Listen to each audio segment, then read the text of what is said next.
Shall we open? Yeah. Where's my? Okay.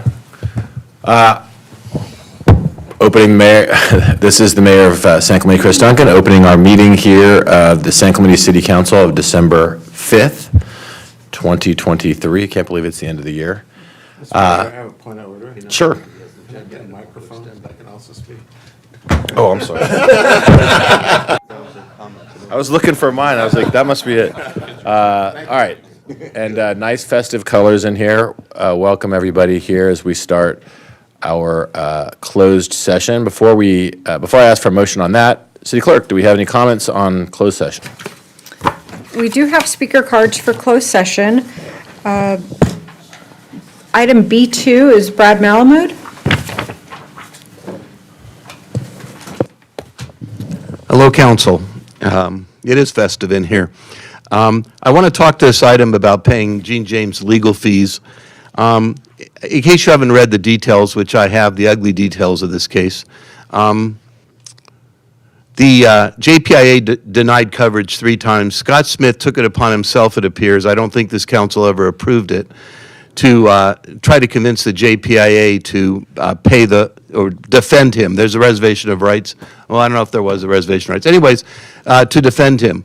And then finally, after I think $40,000 of legal bills for what, and I used to work for an insurance firm which did coverage work, in my view wasn't even $5,000 of legal work, but you were charged $35,000 or $40,000. The JPIA panel, arbitration panel, found that the trial court had ruled that there was no coverage because the trial court ruled that the statements were not made within the official duties. So for that reason alone, Scott Smith put you in a bind. He says there's a duty to defend. He's promoting it. That's why he should never have gotten involved in this. And now his lawyer comes by and says, yeah, well, you know, the city said there's a duty to defend, so you owe his legal fees. I would tell you that's not binding on you, but I would have you look to Elizabeth for advice on Scott Smith's opinion. And if he is wrong, which I think he is, and you get into trouble, I think it's the malpractice that's caused this. But I could be wrong on that also. Anyway, for all these reasons, I think, and the fact that it appears to be way past the statute of limitations for making such a claim, I would suggest that you just turn this down and not pay the legal fees. Thank you. Thank you. Next speaker on closed session B1 is Amanda Q.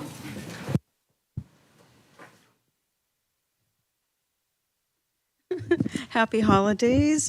I just read this really quick, and I'm just wondering why we're paying the law office of Michelle R. Jackson Bro, because I thought we were already compliant and we were within the time frame to decide on a map and everything. So I'm just kind of wondering, how much does it cost to write a letter? I don't know, an hour, half an hour. So I hope it's minimal to our city because we have been compliant. The residents have been forthcoming with maps and public comment. So thank you so much for your time. Thank you. Next speaker we have is on real property negotiators, and I will just announce those properties that are being discussed. Real property negotiations, APN 679-152-03, APN 678-163-01, and part of APN 678-163-01. The property is a 2.7-acre undeveloped area on the west side of Vista Hermosa Park, 3.3-acre undeveloped lot at southeast corner of Avenida Vista Hermosa and Veracruz, and a 2.3-acre undeveloped area at the southwest Avenida Vista Hermosa and La Plata. And the city negotiators are Andy Hall, city manager, Adam Atamian, community development director, and the negotiating parties are Orange County Fire Authority, and under negotiation are the price and terms. The second real property negotiation is APN 058-111-55. It's the property located at 100 Cali Seville in San Clemente, California, 92672. City negotiators are Andy Hall, city manager, and Samantha Wiley, Beaches Parks and Recreation director. Negotiating parties are the San Clemente Historical Society and the Camino Real Playhouse, and under negotiation are the price and terms. And I have Speaker Leslie Eisner on this item. Good evening, gentlemen. I just wanted to speak with you briefly and mention or remind you that we are a thriving nonprofit composed of volunteers that put in countless hours to produce some of the best theater in Orange County that Orange County has to offer. We don't do it for money. We do it for the love of the theater. Our theater family devotes their time tirelessly to a cause they believe in for virtually no compensation, which is something I believe you can relate to. The Camino Real Playhouse will be the vehicle that will bring the love of the arts and all that it encompasses to San Clemente. This is the year that San Clemente will forever be recognized as the city of the arts, along with all of its other great qualities of this beach community. You happen to have the best stage around. It is not being utilized. We happen to have a theater company just chomping at the bit to perform on it. I sincerely hope that we can give the people of San Clemente and the Playhouse the best Christmas present we possibly could by partnering together and bringing the gift of the arts and entertainment to a new home. Let us entertain you. We will not disappoint. Thank you. Thank you.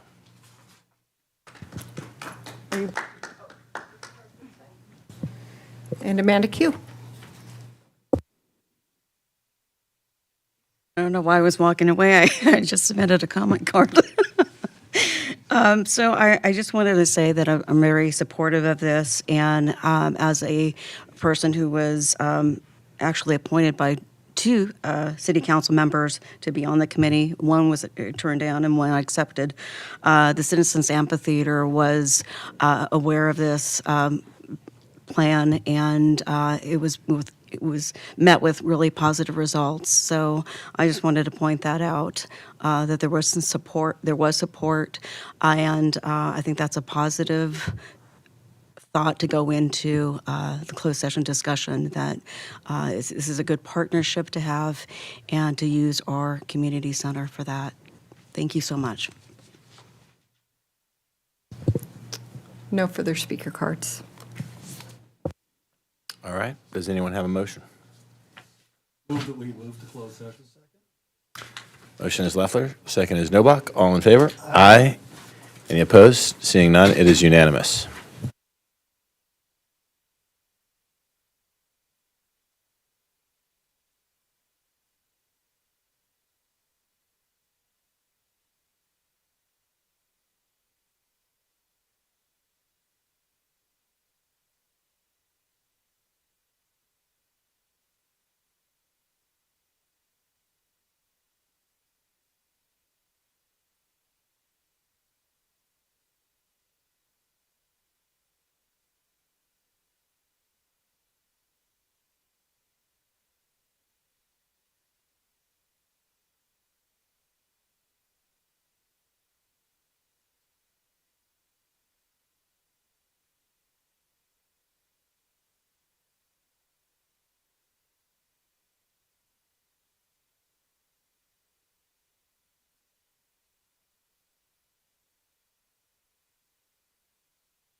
This is awesome. I gotta get a picture.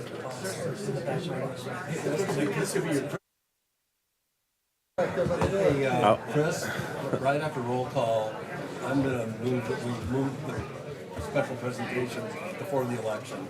Yeah. So just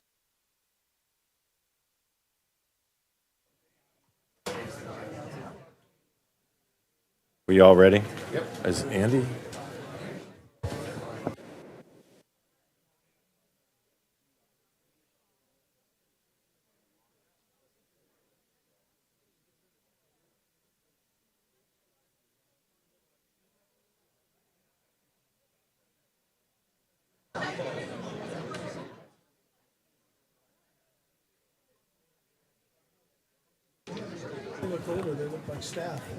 I'm behind.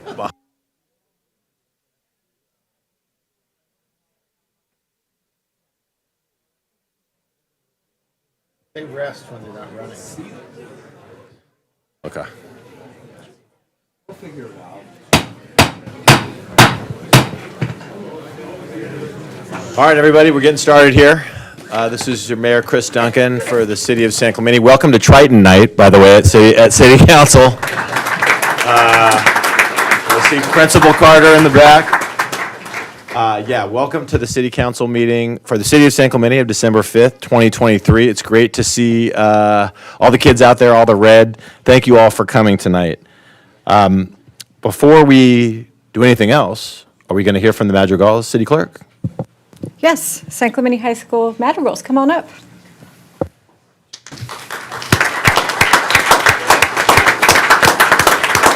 This season's in the.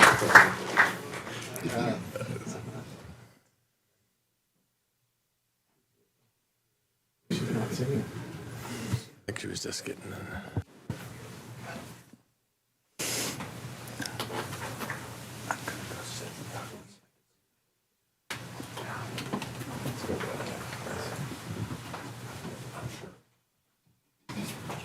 Hello everyone, my name is Alex Eastick and I am the choir director at San Clemente High School. I have the girls from Madrigals here to sing for you all tonight. We have 3 songs for you this evening. We have Let It Snow, Silent Night, and White Christmas. We hope you enjoy our performance. Thank you so much.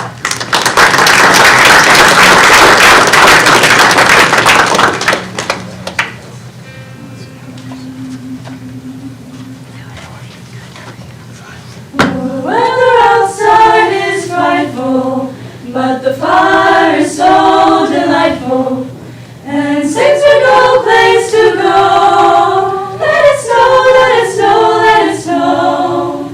It doesn't show signs of stopping, and I brought some corn for popping. The lights are turned way down low. Let it snow, let it snow, let it snow. When we finally kiss goodnight, how I hate going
The sun is shining, the grass is green, the orange and palm trees sway. There's never been such a day in Beverly Hills, LA. But it's December the 24th,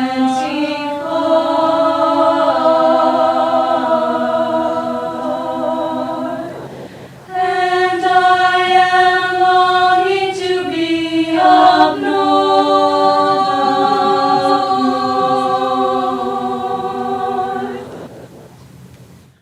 I'm dreaming of a white Christmas, just like the ones I used to know, where the treetops listen and children listen to hear sleigh bells in the snow. I'm dreaming of a white Christmas, with every Christmas card I write. May your days be merry and bright, and may all your Christmases be white.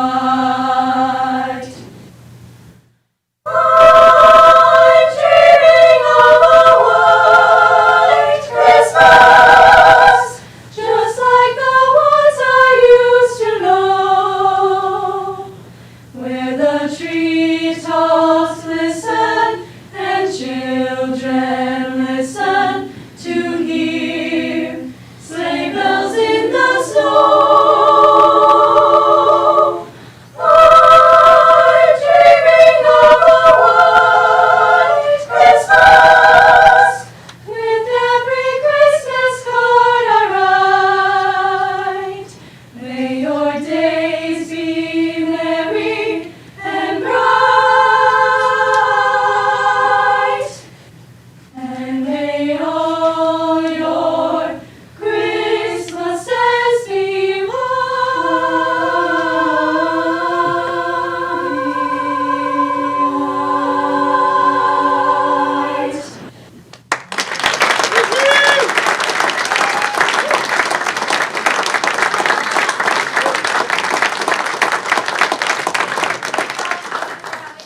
If you would like to come to our concert, it is December 14th at the high school and the Triton Center. Thank you so much.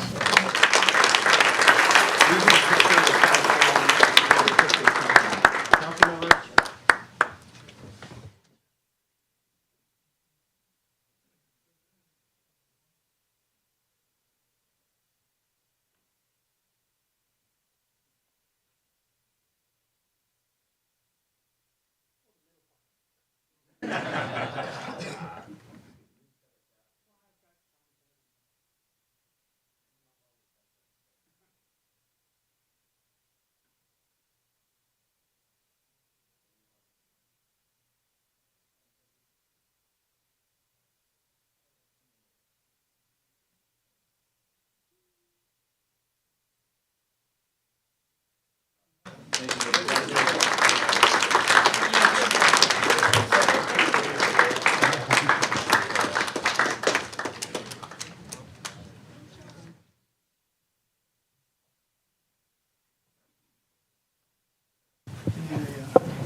Need a motion to move these presentations?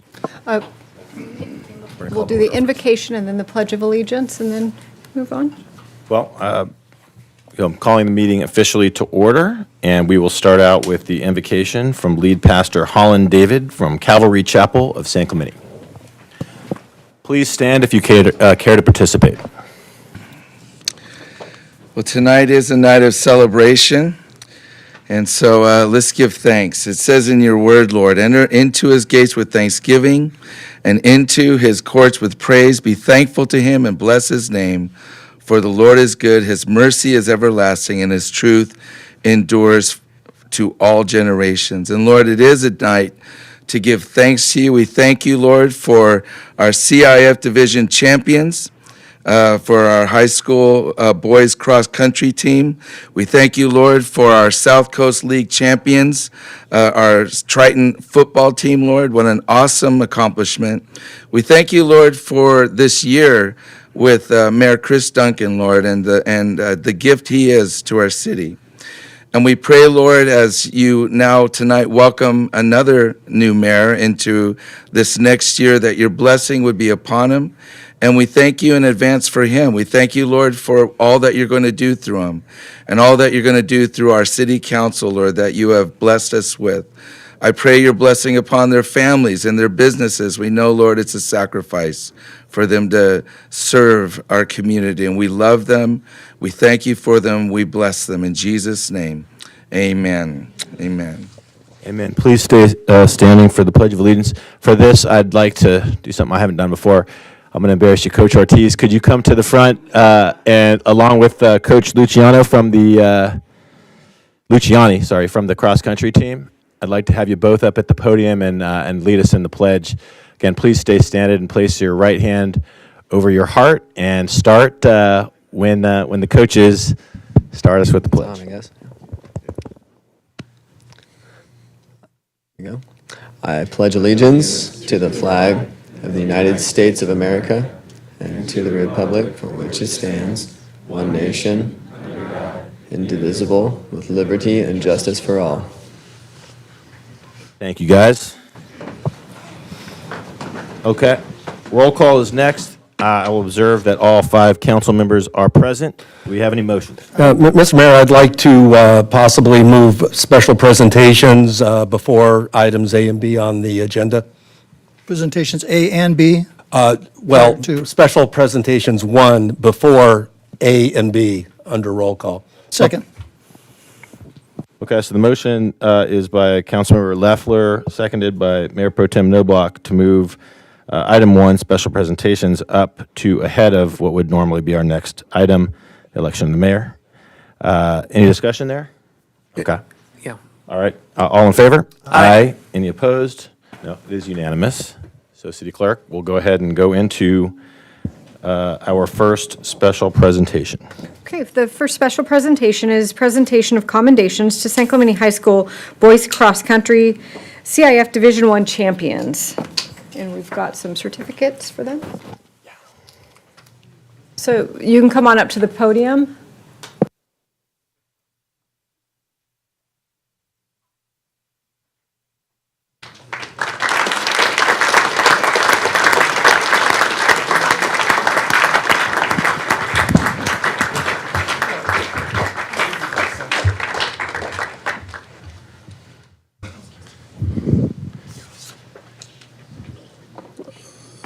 Well, on a night like this, you realize that that this little town is a town of champions, right? Thank you. It's you guys look familiar. Didn't we have you here? Yeah, the boys cross country team is just off the charts. I could not be prouder of what you guys accomplished. And we'll recognize the 7 of you, I guess, and the coaches. But, I do want to say this. I think we had you last year because you were right on the doorstep, right, of being CIF Division I state champions. And I think we can all say with your title this year that revenge is a dish best served on a cross-country course. I think, right? Isn't that right? I think you beat the other team, right? That just got you last year. So, our San Clemente High School boys cross-country team, CIF Southern Section Division I Finals, State Division I Finals champions, and then they went up to the motherland of cross-country, right, up in Oregon. Right? Is that it? With the Nike Nationals. And finished as the fastest team in California in 8th place out of a lot of other good schools nationally. Can you believe that?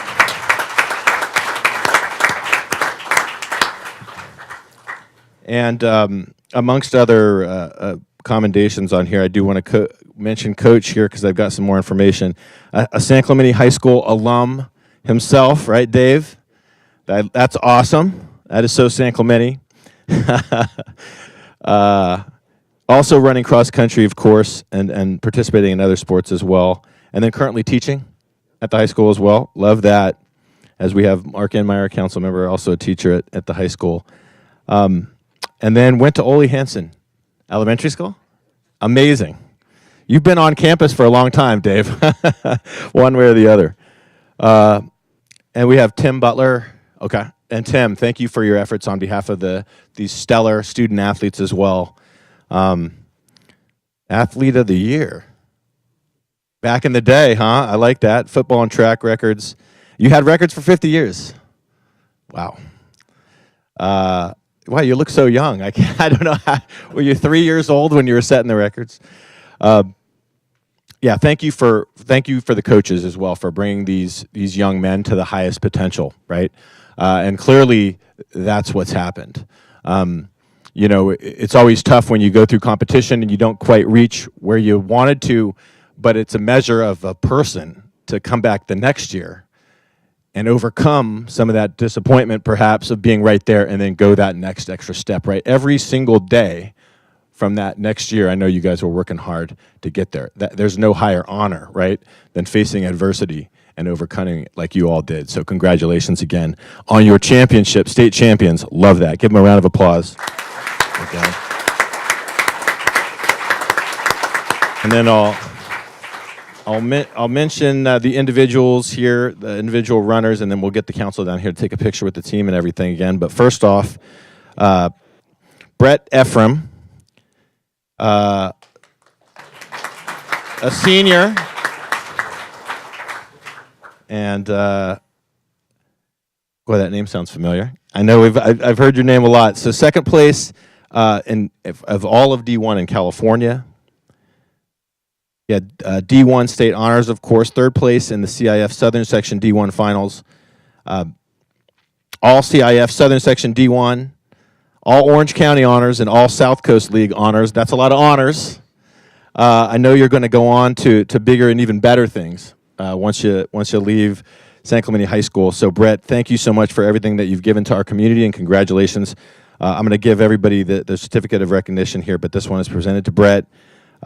In recognition of being named the state CIF D1 Division I champion. Congratulations, Brett.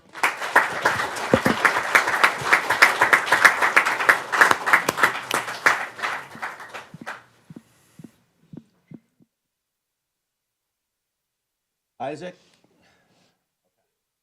We got reverse order here. Okay, Isaac Gold, sixth man of the year. Love that, right? Got to have that help off the bench, if that's what it's called in cross country.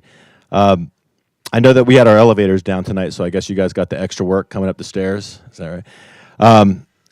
But you apparently had the race of your life at the Nike Championships in Oregon, and it helped the team get to 8th place and make that stellar finish nationally. So congratulations, Isaac. And here is your recognition for being named the state CIF Division I champion as part of the team.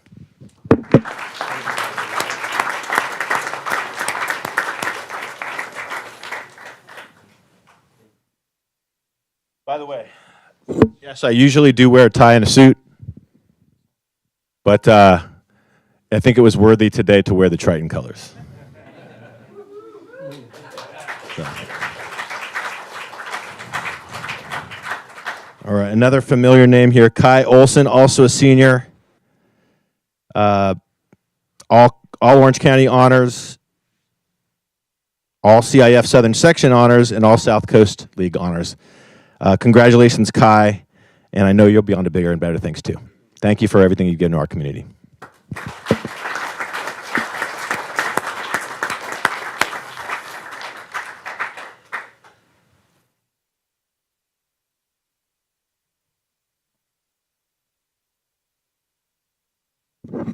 All right, is it Dallin? Dallin? All right, Dallin Harrington, all Orange County honors, all South Coast League honors, and only a sophomore. So we got a couple more years of championships for you with the next generation. Congratulations, Dallin.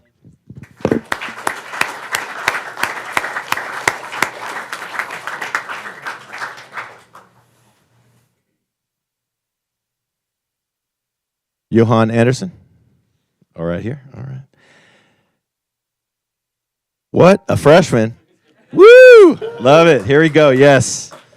All South Coast League freshman honors. Congratulations, Johan, on stepping up and being part of this incredible team and having even more years at San Clemente to improve and get yourself to that top effort, top level with Brett, where he's reached this time.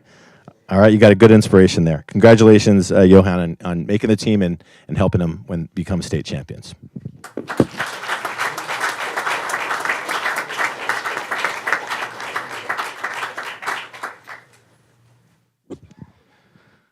Okay, Pierce Clark, another senior. All Orange County honors, all South Coast League honors, and this name is very familiar to me too. So I know you were back here before, Pierce. It's great to see you guys take it to the next level this year. Congratulations on your achievement.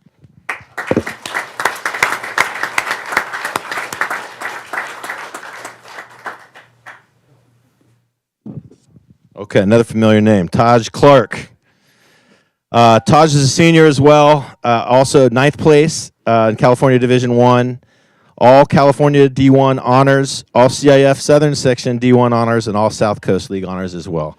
Taj, I know you've been an institution here for the cross-country team, and just thank you for pulling the team together, working together to bring all of you to your collective best, and I know you've got a bright future as well. Congratulations, Taj.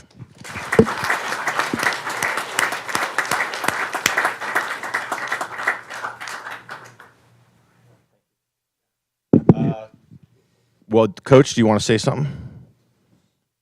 Okay. And then I'm going to have the council come down. We can take a picture with the team as well. You know, these guys are amazing to work with. I do a lot of the running with them. And I know kind of what they're going through and all the ups and downs of the season, and they peaked at the absolute perfect time. And the result was bringing the school's first ever state title for the boys to the community. And I just, having been of this place and of this team for so long, it tastes all that sweeter and it's that much more emotionally charged. So I'm elated.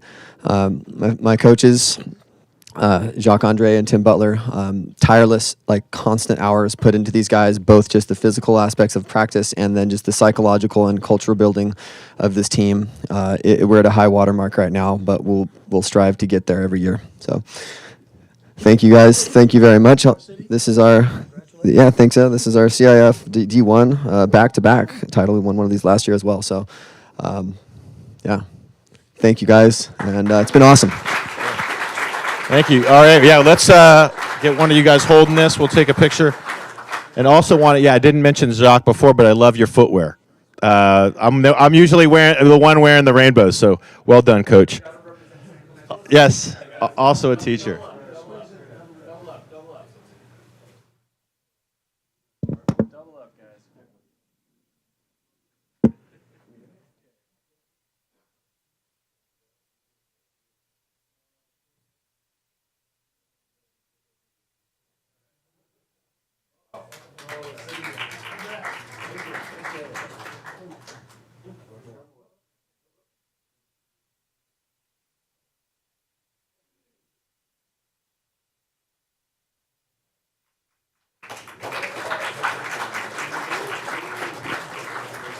All right, well done, guys.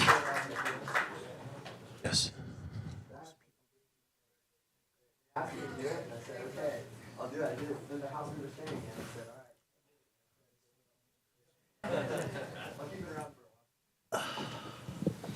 Really? You opened 2 schools? Bill Tim reminded me that he was a freshman at San Clemente High when it opened in '64, again dating himself, and was also in the first kindergarten class at Concordia Elementary. So yes, an institution at the high school. Thank you again, coaches, for all you did, and thank you to the cross country team for making us proud. So now we'll move on to the football team. Okay. All right. I think we have some football players here. Next item is presentation of commendation to the San Clemente High School Triton football team.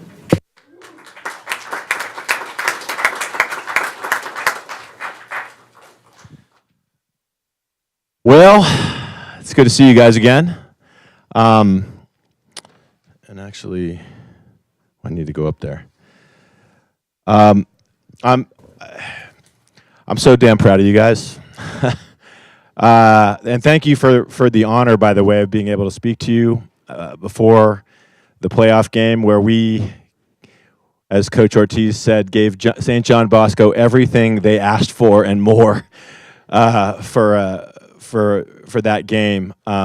It was an honor to speak to you. We can't repeat what I talked about in this setting, but it was an inspirational time, and I'm just glad that I was able to bond with you guys.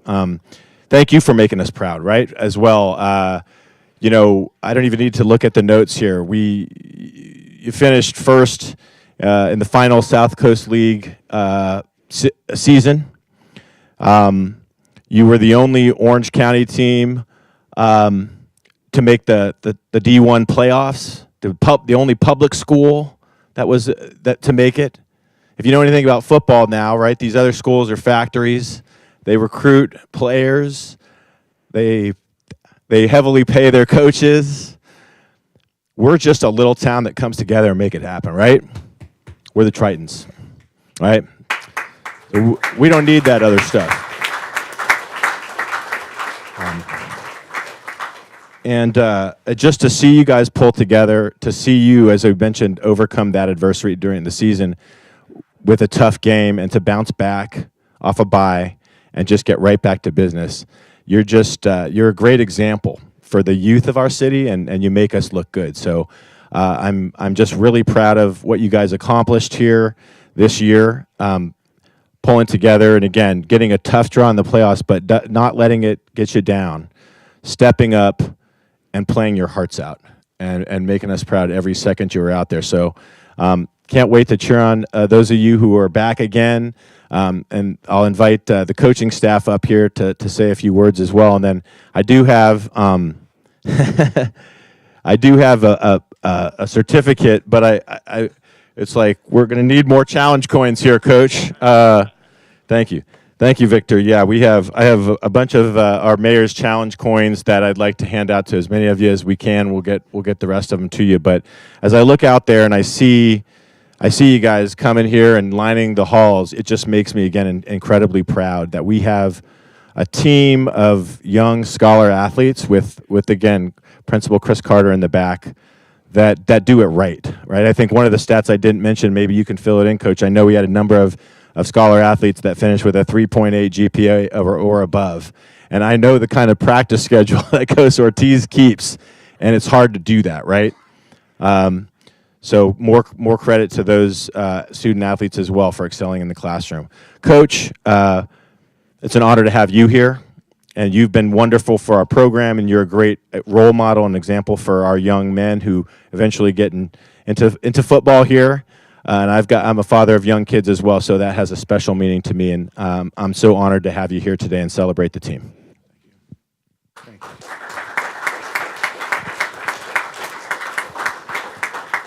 We're going to go one player at a time. No, I'm kidding. No. I just want to say thank you to, number one, our players. I know it didn't lead, and, congrats to cross country with that state championship. We know what that feeling's like, and unfortunately, we didn't reach that goal. But I'm so proud of our players, where they conduct themselves both on and off the field, and they're epitome of what San Clemente is all about. I want to thank Mayor Duncan and our entire city council and the city for all your support throughout the year. And, we faced the toughest adversity going through a loss, like you said, and came back, and the kids rallied and played the number 3 team in the nation, didn't blink an eye. And I think we gained the respect of a lot of people inside and outside our city. And then we're not just a bunch of surfers. We're kids who play football as well. So thank you for all your support, and thank you guys for everybody. All right. Thank you, Coach. And as I give you the certificate of recognition to the San Clemente High School varsity Triton football team, I was going to say, really, at the end of the day, it's not the honors. We're honoring you today, but it's not about that, right? As I look out to my man Howie, one of the coaches, and a great addition to our community. It's about what you do every day when nobody's looking, when there isn't going to be any award, right? And you can see from the final product here that this is a team that worked in the dark when nobody was looking, right? And helped the next man over. I can tell that you all did that, right? So keep that up. That's going to serve you the rest of your life.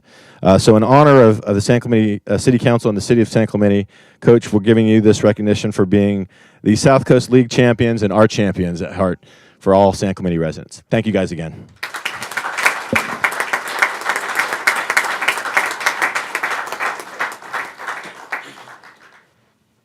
And I'm going to load you up with some challenge coins here. Do you have pockets?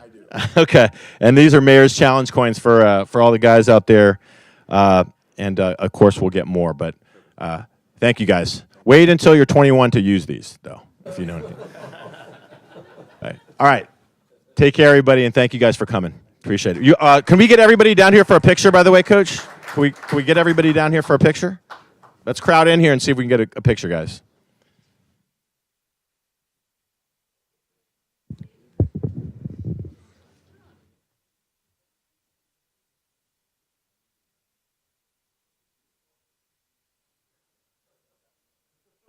This is going to work out great. We better get in this.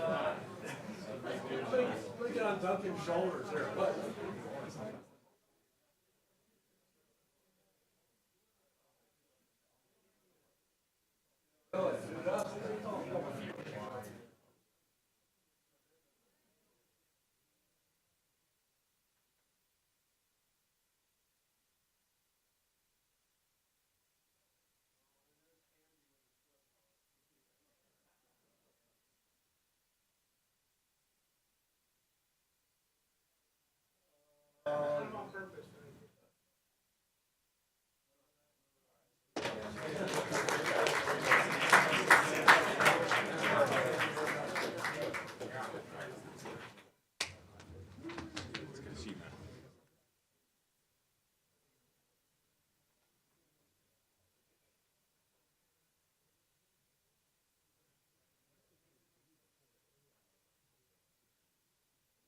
Well, you can move on that too.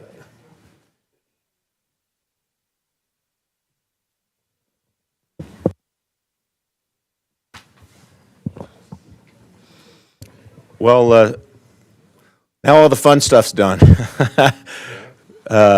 Back to work here. City Clerk, do we have another special presentation before we move on? We do have one final special presentation. It's an update on the Sand and Beach Nourishment Project, a presentation by Leslie Meyerhoff, Coastal Zone Administrator. Oh, what was I talking about? This is going to be fun, Leslie. Yes.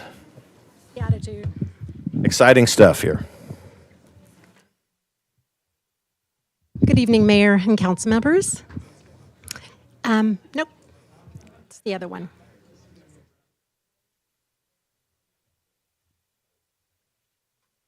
It's my pleasure to be with you here tonight to give you another update on the now impending Army Corps Beach Sand project. Thank you.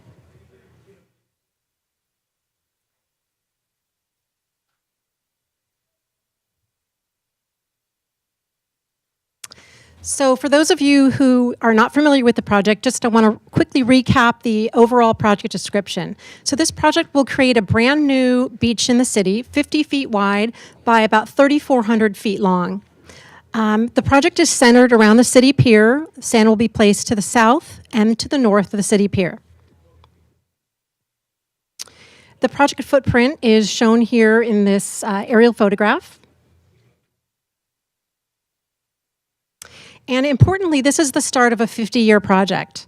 So this is the first entirely new federal project in California in more than 50 years. I think that's something to be very proud of here in San Clemente. We're getting the sand from offshore of the Santa Margarita River mouth, just north of the city of Oceanside. The program involves renourishment approximately every 6 years for 50 years. So the last renourishment event is planned for 2074. And at the end of that 50-year period, we will have placed 2 million cubic yards of sand on the city's beaches with this project alone. As most of you know, we have the Army Corps of Engineers and their contractor, Manson Construction, who began construction staging with the pipeline installation on the 21st of November, so just a couple days before Thanksgiving. And then later this week, we have the next phase of mobilization occurring. So you'll see staging in the upper parking lot at Pier Bowl. The contractor is going to come in and fence off the area and start to bring in some heavy equipment, some portable trailers, other things like that for the contractors. The active sand placement period is now looking like about a week and a half away. So they're talking right now about December 15th for actual sand placement activities occurring. The project will run about 50 days in total. Dredging operations will occur 24 hours a day and 7 days a week. The onshore equipment and the shoreside operation will occur from 7 a.m. to 7 p.m., 7 days a week. And right now, the current schedule is to wrap up the project in late January or early February. So this is just a diagram. The black line south of the city pier is the location of the dredge pipeline that was installed on the 21st of last month. We started off our day with about a 6 a.m. project site meeting with the Army Corps, their contractors, and a number of city staff. After we had our meeting, the contractors installed safety fencing to keep people safe and keep people outside of the active construction area. We notified not only the Coast Guard, but also Harbor Patrol, just to make sure that they were aware. We had a small flotilla of 5 ships on their way into San Clemente, carrying this pipeline that you can see in the photograph. So the total operation that day took about 7 hours in all for the pipeline landing, and involved, as I said, 5 ships, including tugboats and a couple of barges, bringing the pipeline in from Long Beach. As you can see in this photograph, we've got the pipeline being brought to shore with steel boom, so it's basically floated into shore. Then once the pipeline is close to shore, these heavy equipment vehicles go out into the water and grab the pipeline and pull it onshore. And this is what it looks like from the shore side. So after the pipeline was landed, we installed safety fencing and additional signage just to warn the public that they're to stay out of this area for the time being. The pipeline there's no fence around the pipeline anymore, but there are signs on the pipeline, and we have signs around the pipe, also on the lifeguard station and the pier and at various locations, just to keep people informed about the importance of just staying away from the pipeline. So this is what it looked like on the day we completed the installation. So contractor staging will occur on the 7th of this month, so just a couple days away. And as you can see in this aerial photograph, we've got a green area that's outlined. That'll be closed off to the public, and that will be reserved for the contractors. It will be fenced off, it will be secured. There will be someone 24/7 on site within that construction staging area just to make sure things are safe and secure. So yesterday, we actually did the pre-construction site walk where we walked where all the equipment will go just to document existing conditions. And then again, Thursday, we're going to look at some additional construction mobilization of heavy equipment, vehicles, and portable trailers. This is the type of equipment that you'll see in the staging area in the Pier Bowl parking lot. And then once active sand placement begins on the 15th of December, you'll see additional materials like this in a secondary staging area that will be located on the beach. Again, this is just a picture of what it looks like when the pipeline is actually pumping the sand ashore. Comes in a sand and seawater mix. We call it a slurry, and this is what it will look like. You'll also see heavy equipment on the beach and shore-parallel berms or dikes that are created in order to retain the sand and let the water percolate away. You'll also see heavy equipment, pipeline segments, and flagging personnel, as well as safety fencing on the beach, again, to keep the public safe. So we've done a pretty extensive outreach program. We've got this great QR code here. We'll continue to bring council updates as new things develop on the project and as we move forward to construction. We're also regularly issuing press releases when we have milestones to announce. We've got e-blasts. We've got a dedicated webpage. We are doing social media posting as well. And as I mentioned, we've got signage in multiple locations, including at City Hall kiosks and the community center.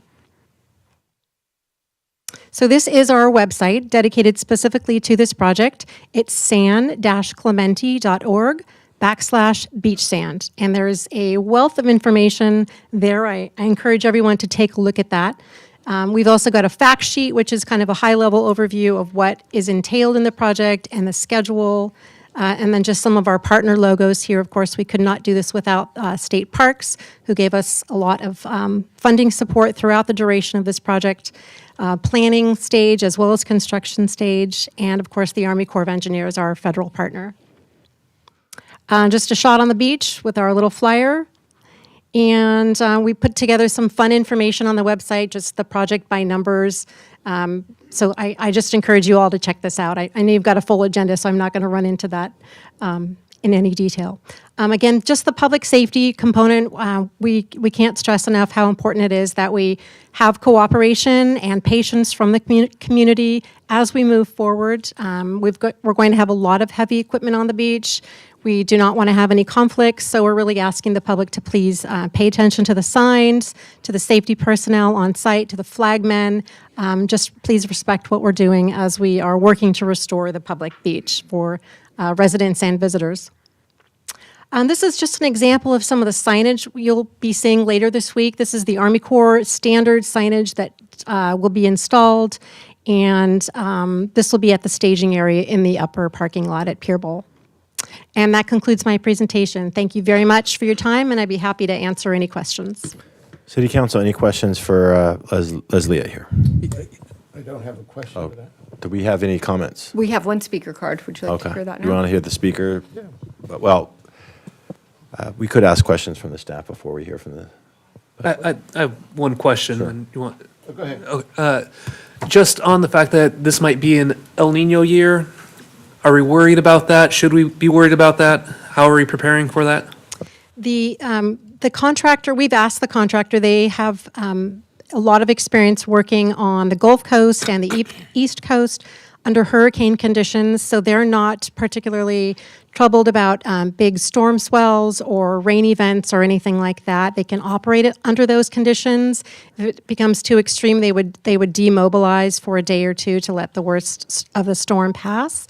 But importantly, this sand will function as a winter storm berm. So it will provide a great measure of protection in the city, much more so in the absence of a project like this. So we may see more sand movement offshore in sandbars this winter, but it'll come back on in the springtime. It'll move up coast in swells and down coast in swells. So we may not see the sand as much as we would like if we do, in fact, have a wet El Nino year, but the sand will be there, and we're doing shoreline monitoring just to track it. Any other questions of Leslie? Yeah, well, no, I just want to make a comment to thank you for your efforts. And also mention that we happen to be here as a city council right now, but it's been decades of city council work before it preceded us that started this whole project, and it would be too lengthy to go into all the names of the people that worked on this, but there were a lot of people over the years. We had a little small part in it, and there will be 50 years of future city council people that will take this on, and it's something that we need to get prepared for because it's going to cost us a little bit of money. So that's our next challenge. And thank you for what you've done in the short period that we've been on the city council. Thank you. It's been my pleasure. Leslie, just to close out an issue, because I know that this question has been out there, did the city have any say in moving the dates? It sort of goes off of Councilmember Enmeyer's, or was this set by a higher power, if you will? Yes, the schedule was set by the Army Corps and their contractors. And importantly, there's, other projects that they had to complete before the San Clemente project, and there's additional projects they have to complete after. So they developed a master schedule and did essentially give that to the city to work with. Okay. That's important to know. Yes, we were not driving the bus on the schedule here. Thank you. City Clerk. Oh, sorry, Mayor Pro Tem. Yeah, just a quick question. Let's say thank you for your involvement with our city. And I want to ask you, this goes beyond the presentation regarding the sand that's currently being dumped. Your job for the city is to look at future options. We're covering about 1/2 mile of a 5-mile stretch of our beaches on our city. Do you have anything to report briefly on your other efforts to bring sand to our beaches? I don't know if it's you're not agendized, Madam City Attorney, so I'm not sure if it's appropriate. Just relating to sand, is there anything very briefly you can report that you're... Mayor Pro Tem, that is on the agenda. It's an update on the sand and renourishment project, so. Okay. Yes. Well, I guess since other issues haven't been agendized, I'll withdraw my question. Okay. It's on this update on the sand and beach. Yeah. Yes, and we do have an item M on the consent agenda, which is another beach nourishment project. Yes. Okay. My pleasure. Okay. Any other questions? Seeing none, City Clerk, if there's any comments, let's hear from the public. Joe Wilson?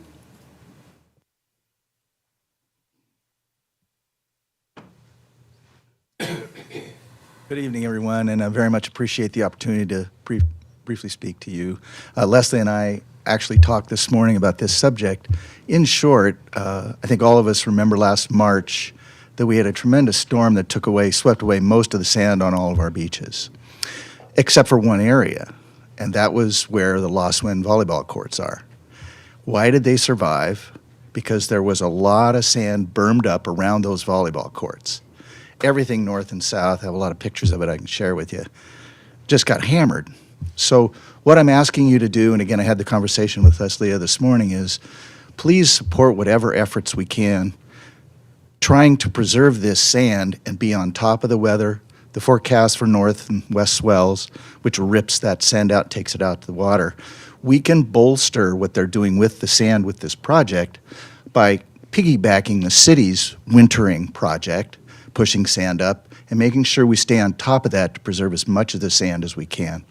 That's all I'm asking, and I really appreciate your support for that thinking and dedicating some resources to execute that. Thank you. Thank you, Joe.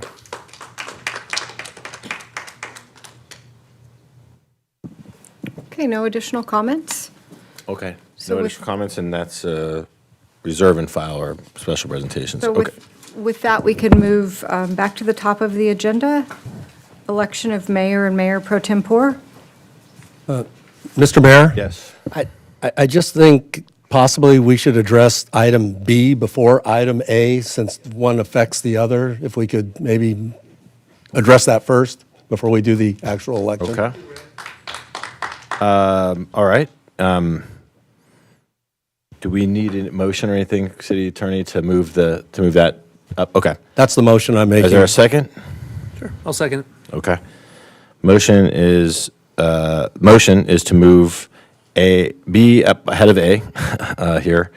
We don't have an agenda number because we always start with one as special presentation. So if everyone understands that, the motion is Loeffler. The second is Enmeyer.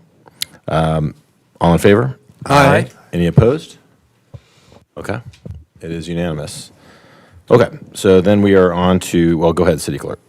Item B, consideration of making the mayor and mayor pro tempore term effective January 1 through December 31 of each calendar year.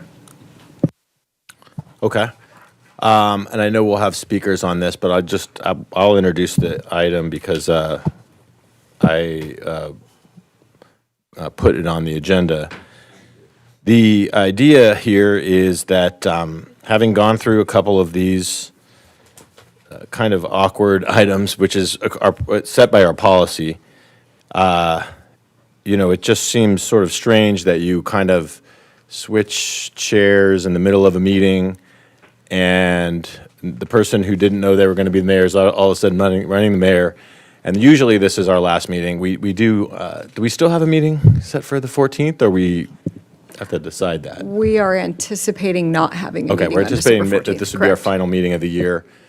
The idea was to add some clarity, certainly have the appointment tonight as we do appoint our mayor and mayor pro tem, but provide some clarity as to when the term starts so that we don't sort of cause any more chaos during the meeting. Also, when you're the mayor, and I can tell you, I didn't realize this, but it's a heck of a lot more work than being on council. And a lot of that, it goes into preparing for the meeting. So that was just the idea, not trying to, to do anything differently there, but just sort of set the term of the mayor. We can appoint, do the appointment now, but set the term for dates certain so that everybody knows who's the mayor on a certain date. And also, the incoming mayor has has the opportunity to meet with staff and prepare to take on those additional responsibilities of the mayor, which is upwards of 20, 25 hours extra a week in addition to the time that we already spend on council. So, yeah, that was just the idea, and I think maybe it would be appropriate then to hear from the public first, and then we can get into some discussion. We have 2 speaker cards on this item, B. Malamud and Amanda Q. Thank you, council. I don't think this has anything to do with clarity or whatever. I think this is a self-serving motion, and we're going to find out real quickly because I'm going to say this. I think it's also short-sighted and unnecessary. I've sent all you the reasons. We don't need to rehash them. You've all read it. But it only serves a single purpose, to enable Mayor Duncan to increase his chances of being elected to the state assembly by being able to put, as his title, appointed mayor or designated mayor on the ballot so that everybody will read that. There's one way to prove I'm wrong, Chris. I heard your speech didn't mention any of that. I challenge you to inform the council and the citizens that you won't be doing that. Because December 8th is when you have to have this title. So this doesn't work out well for you. So I want you to repeat these words to everybody. Quote, I will not use the designation mayor or appointed mayor in the official ballot designation. Then I'll believe your agenda report, but it doesn't say anything about that. I don't buy the argument. You don't cite a single incidence where the reason you stated for doing this comes true. You did a good job. Laura's pro tem did a job. Mayor Bain did a good job. We can go back and back and back. It's simply unnecessary. And for everybody in the public, it only lasts 2 years. Starting in 26, we'll have a mayor that's elected. So this is nonsense. This is a problem. This is a solution to not a problem. There's no problem here. This is nonsense, and if it wasn't for Chris running for office, then this wouldn't be in front of us and waste the council's time. So again, I'll repeat the words I'd like Chris to say. I will not use the designation mayor or appointed mayor in the official ballot designation. If he doesn't do it, he's proving the point that this is a political joke. It's a political nonsense, and this shouldn't be happening. Our council should not be using their positions to increase their positions somewhere else. I thank you, and I would ask at least 2 of your council members to ask Chris to either say he'll say that or he won't. Put him up to the test, make him say what he's going to do, and that's what we need to do in this city. Thank you very much. Thank you. Amanda Q, followed by concerned resident. Well, I did check the Orange County Registrar's office, and Mayor Duncan already put down on his, he already turned in his paperwork, and it does say mayor/businessman. So there is a concern regarding that. It's a concern regarding that he basically brought this up, and he wrote the agenda report. There are concerns how this is going to benefit him for the primaries. And we certainly have had our photo ops from Mayor Chris Duncan, and he's used it throughout the year. Even when he signs his city council emails, he'll say, Mayor San Clemente, vote for chrisduncan.com when he answers emails. So I'm really concerned about that. In the staff report that the staff agenda that he filled out, Says the issue has been raised that the mayor is invited to attend many ceremonial events in the month of December, and for planning purposes, it is helpful to know who is seated mayor will be for the month of December. So how is it that the scheduled meeting for December 14th is going to be canceled? I heard that city council members want to go on vacation, so how is that more important than actually attending a city council meeting? So here's a problem, right? That the emphasis of is about going to ceremonial events, going to parties, events for Christmas during the holiday, more important than being here at a city council meeting. And this is why the agenda is so packed of 23 pages, and I am appalled of this. It seems that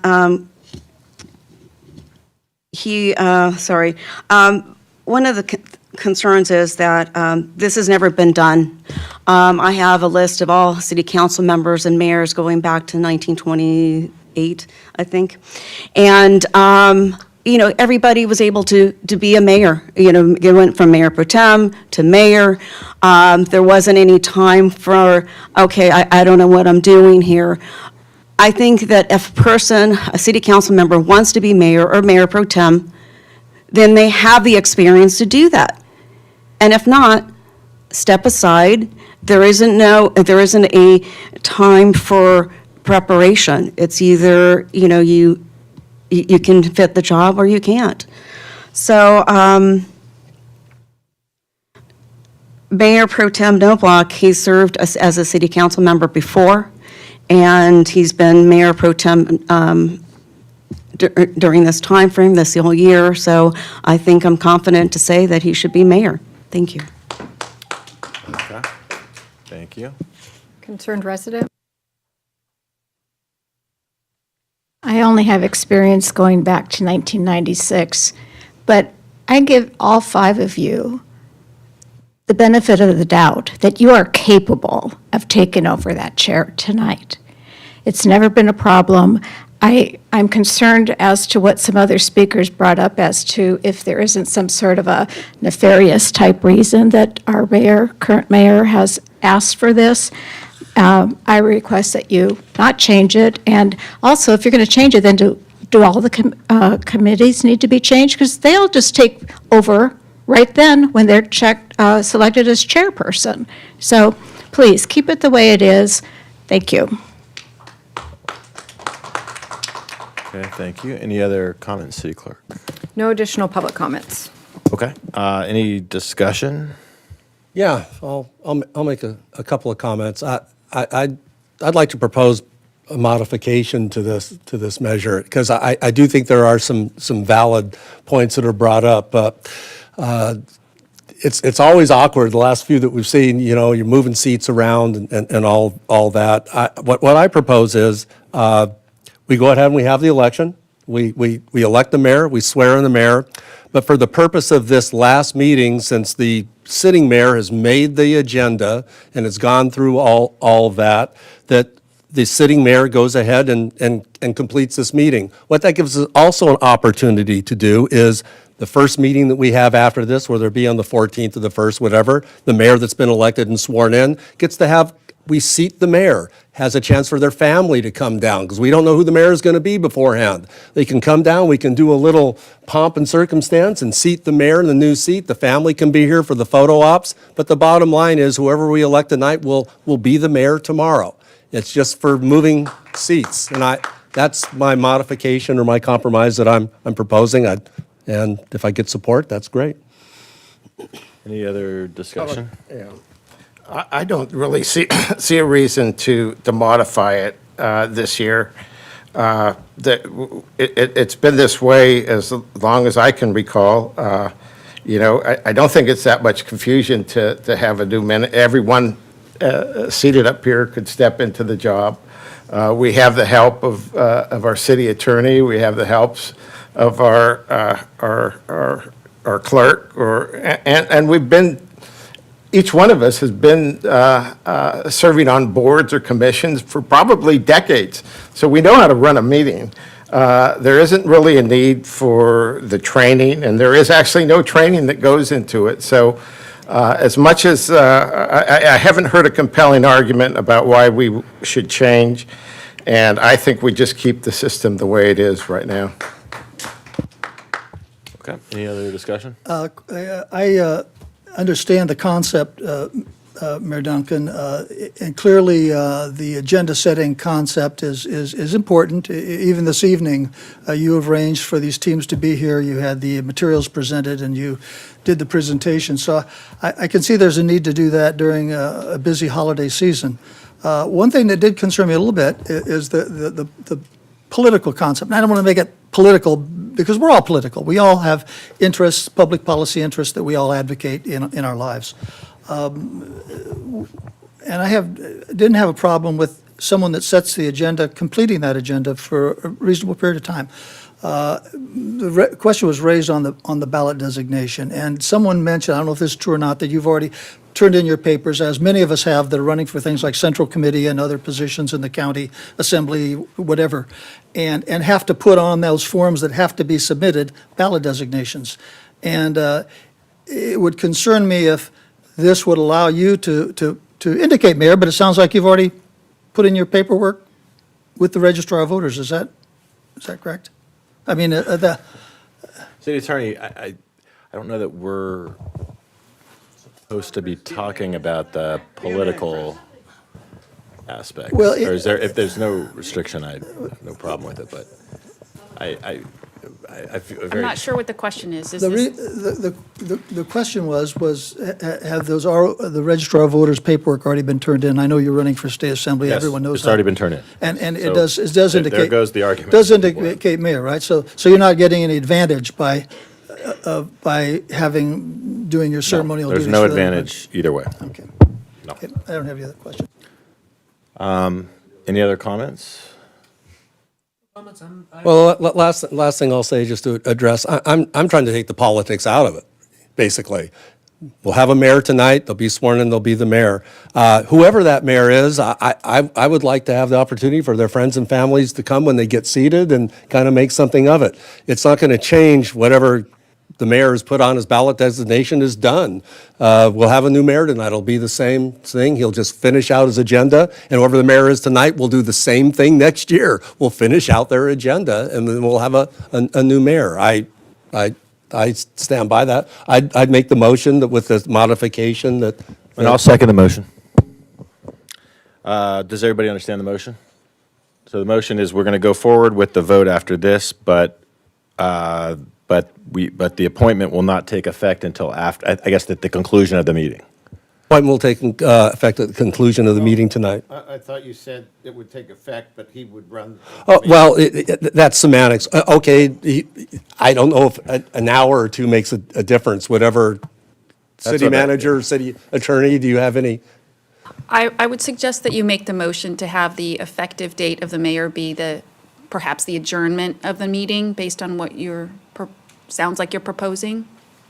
Oh, okay, I'll put that in my, that would be my modification as I per the think- city attorney. I think that's kind of what you said originally, but yeah. It is, but I wanted somebody who knew what they were talking about to kind of All clarify. right, I'll for me. second that. I'll second that.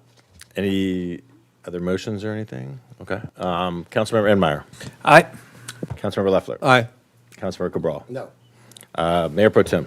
I'm gonna vote yes. I had some difficulty with this, but I appreciate your candor in the ROV data. It is what it is, and I don't see that you're getting any advantage by that, so I support the motion.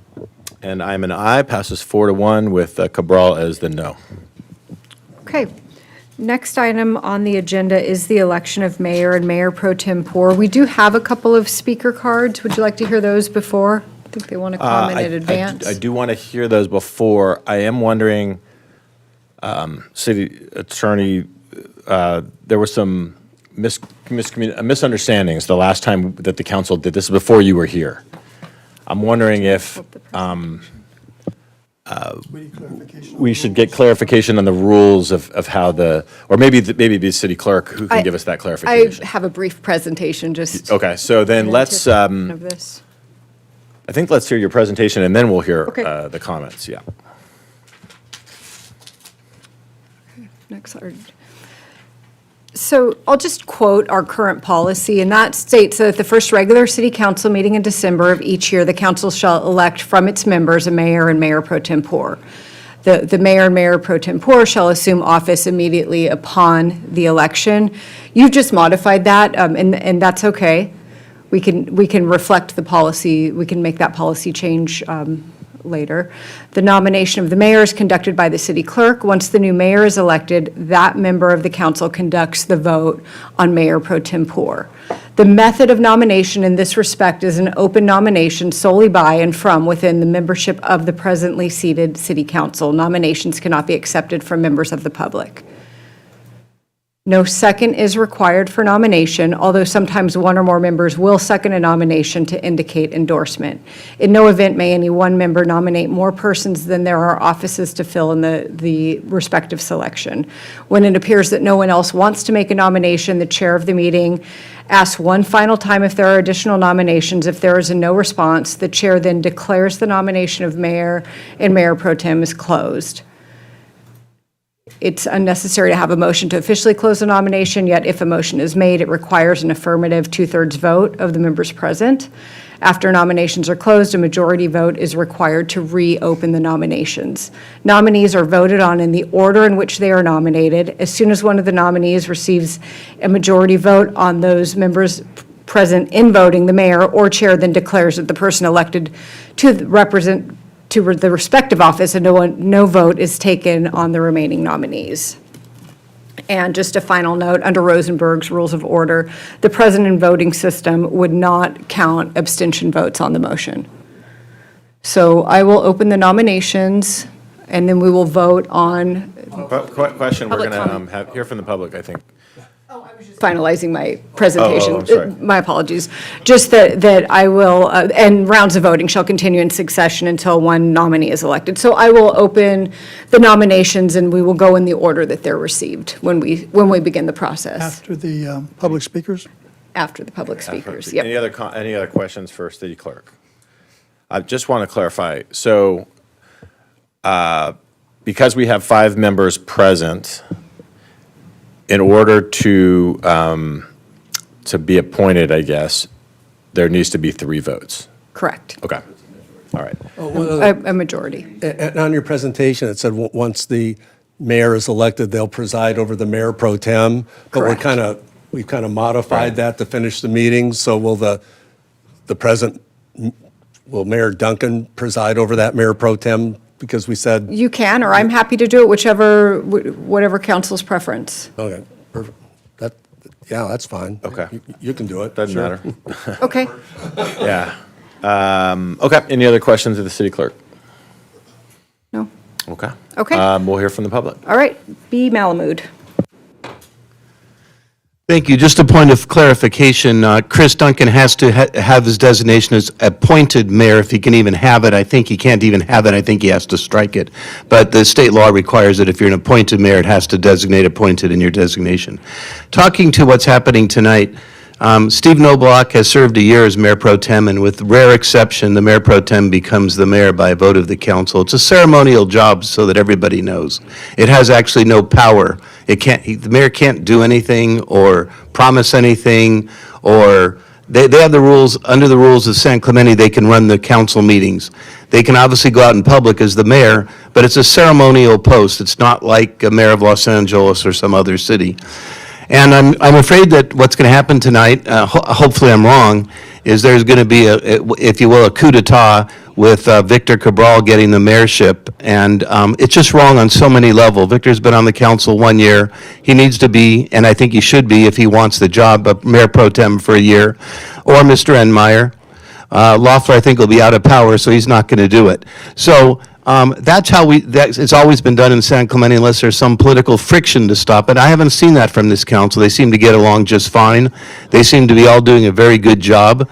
And thank you, Chris, for your year as mayor. You have been spending the 20, 30 hours a week, and the citizens have benefited by it. But now it's time to elect a new mayor, and I think the council needs to suck it up and put Noblock in office and stop whatever. If I'm wrong, but time will tell.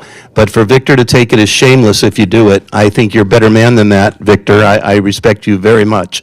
So if it's that the coup you want to take tonight, you'll be paying a price for it. This city shouldn't have that divisiveness. So thank you very much, and Steve, good luck tonight. Amanda Q, followed by concerned resident.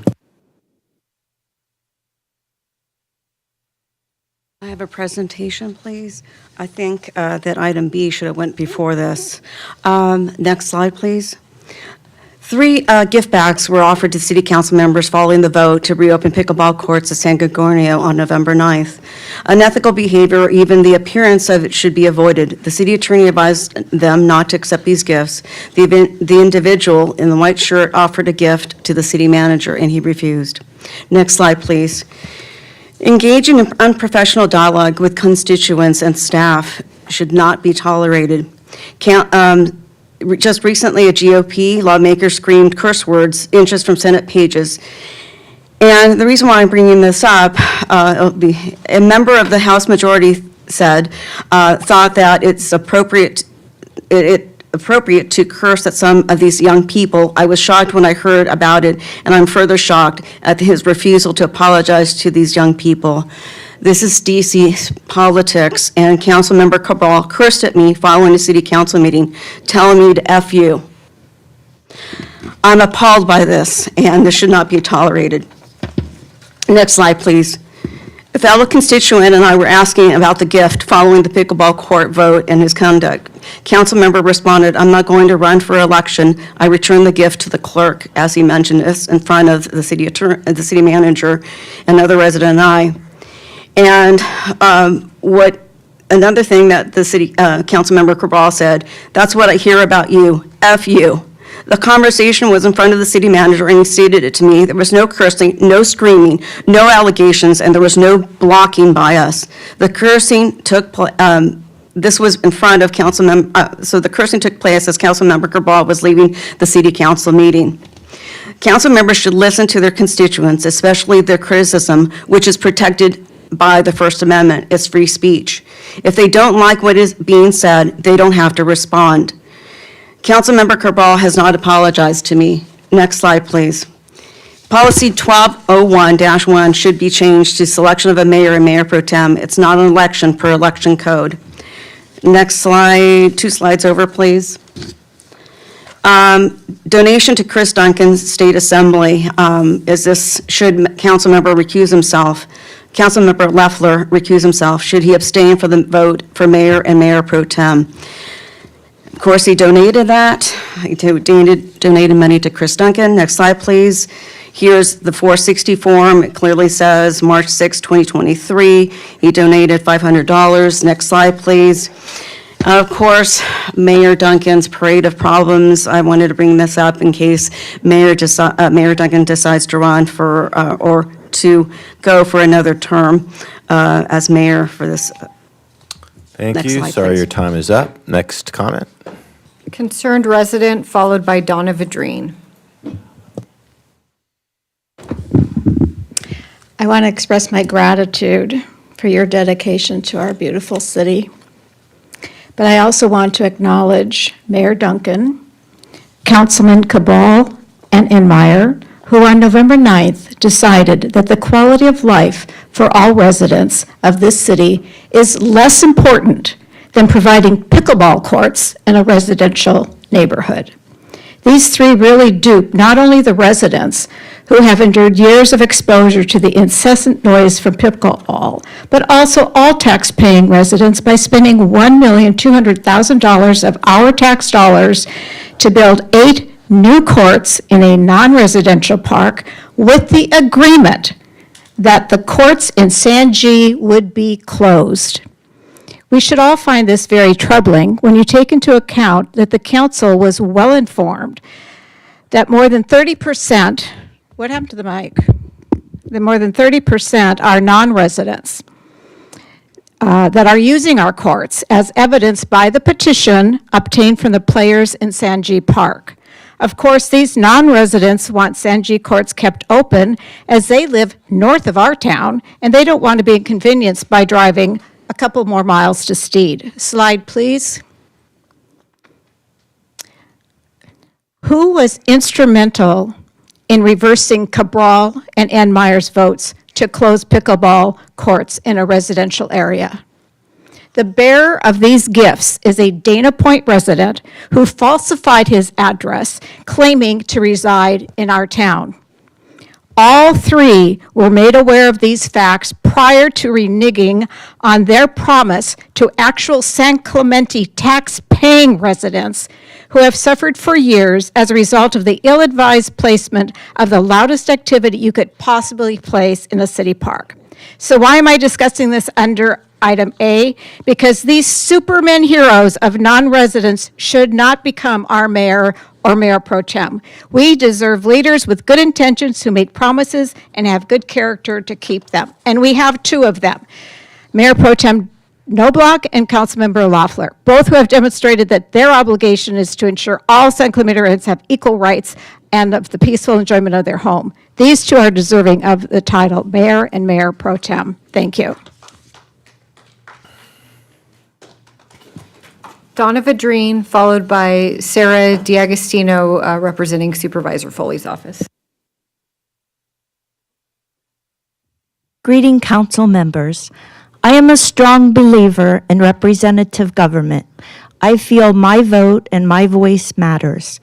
As my elected city council, I strongly prefer that you vote to elect Council Member Steve Knobloch as mayor for 2024 and Mark N. Meyer as mayor pro tem 2024. Steve has the experience to be an effective mayor. Mark N. Meyer has my total support to be mayor pro tem in 2024. This also demonstrates equal representation of political party endorsed elected city council members. Thank you, Donna Vadrine, San Clemente resident and voter. Sarah D'Agostino. Hello, thank you so much for taking the time to listen to me. Good evening, Mayor and City Council members. My name is Sarah D'Agostino with the Office of Orange County Supervisor Katrina Foley, who proudly represents the 5th District, all the way from Costa Mesa down to San Clemente. Supervisor Foley is working on her key priorities for our district, which include public safety, reducing homelessness, climate resiliency, supporting small businesses, and just sharing a few updates from our office. We recently celebrated our office opening in Dana Point to be more accessible to South County residents. Additionally, we have our holiday open house on December 12th. We hope everyone can join us. It's from 1 to 3 p.m. And we are hosting our annual New Coats for Kids Drive, where people can donate brand new kids' coats to the Boys and Girls Club. We have locations all throughout South County, at the San Clemente Aquatic Center, and at the San Clemente Library. Additionally, on behalf of Supervisor Foley, I have a certificate of recognition for the 2024 Mayor Pro Tem and the 2024 Mayor. We just wanted to say thank you for your leadership in San Clemente. We're so grateful to have such great individuals. Thank you. Thank you, Sarah. Appreciate it. Player to be named later. Any other comments, City Clerk? Our final comment is from Thor Johnson. Good evening, Mayor and Council. My name is Thor Johnson, and I would like to first off start by congratulating Chris Duncan on a great year as being mayor. I think you're a cool mayor, so good job. While each and every one of you have significantly or at least positively in one way or another contributed to our wonderful city, there are two individuals that I believe have the experience and the skill set to take San Clemente in the direction that we need to next year. And these two individuals are none other than Mayor Pro Tem Steve Knobloch and Member Victor Cabral. Steve has proven to the whole city that he will do what it takes to stand up to Sacramento's radical policies to protect San Clemente interests. Very pro-business and pro-family, and I could say the same thing with Councilmember Cabral. When we had security issues at North Beach, Councilmember Cabral, led the charge with getting that private security. So I would like to ask all of you to please elect Steve Noblock as mayor and Victor Cabral as mayor pro tem. Thank you.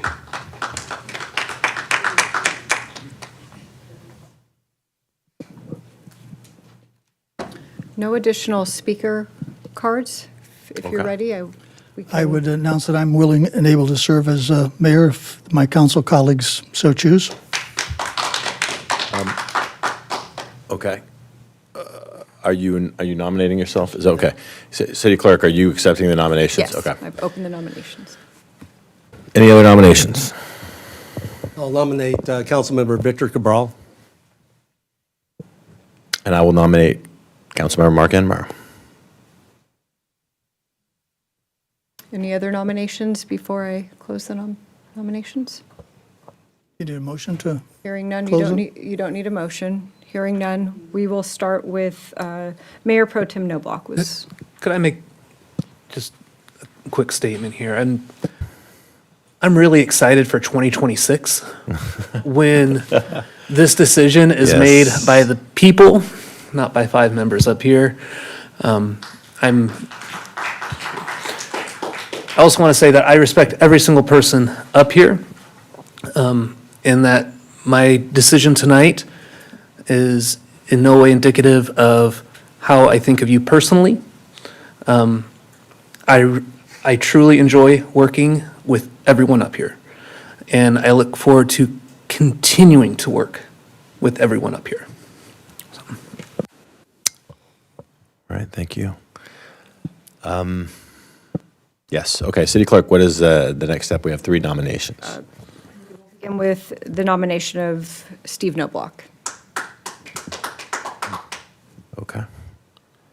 You're going to go down the line. We go in the order they're received, so if there are no additional votes, there's 1 vote for Noblock, no additional votes? I think every, well, I don't think I'm running this, right? Is the City Clerk running it? Right, I'm running it, yeah. So I think you have to go down the line, right, and get a yes or no. Nominees are voted on in the order in which they're nominated. So that's what our policy reads. So Noblock was nominated first. Right. Then Cabral, then Enmeyer. So So I as think- soon as one of the nominees receives a majority vote of the members present voting, the mayor or chair then declares that person elected. So you go one. Right, but I think everybody here needs to vote on every one of the nominations. Okay, oh, I got you. Okay, so Yeah. Noblock, we have, how many votes for Noblock? And then Cabral? Wait. No. Sorry. That's, Madam City Clerk, what I would recommend is that you say there's a nomination for Mayor Pro Tem Noblock as the mayor, and then call each Gotcha. council member and ask how they vote on that. Okay, nomination for Mayor Pro Tem Noblock as mayor. I'll start with Councilmember Leffler. No. Councilmember Cabral. No. Councilmember Duncan. no. Councilmember Noblock. yes. And Councilmember Enmeyer. No. Councilmember Cabral for mayor. Councilmember Leffler. Yes. Councilmember Cabral. Yes. Councilmember Duncan. No. Councilmember Noblock. No. Councilmember Enmeyer. Yes. And Mark Enmeyer for mayor. No, you're done. City, And that means Victor Cabral is mayor.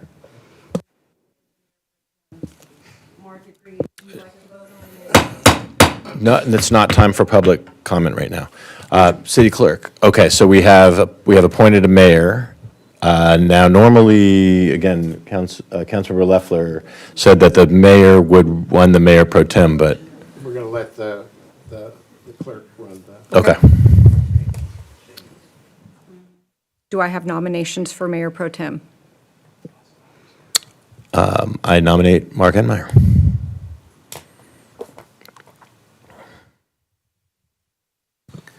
Any other nominations? I'll nominate Steve Noblock. Any other nominations?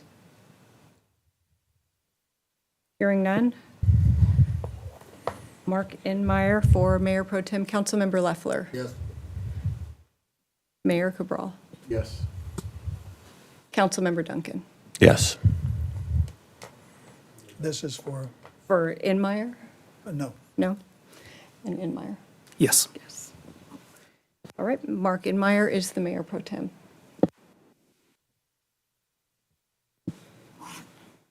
Okay. Well, I'll close this out by saying thank you for the indulgence of being able to continue the meeting. The goal here was to not have a bunch of seat switching now and somebody trying to pick up, in this case, Victor, just not knowing for sure that you were going to be the mayor. So I appreciate that. That was only the only thing I was trying to address, and we were able to address that. The other thing is, and this is what Councilmember Enmeyer, actually I should say Mayor Pro Tem elect Enmeyer noted. I do think we have been a council that, despite some differences, has been able to be productive and work together and process through those differences in a productive way, in a way that benefits the residents, where we're professional and cordial to each other. We don't get into disputes here on the dais, and I think the residents deserve that. And I hope and I trust, and I'm confident actually, that we'll continue that way through the rest of this meeting and into the future. So let's keep that going. I think we have been a good council, and looking forward to next year.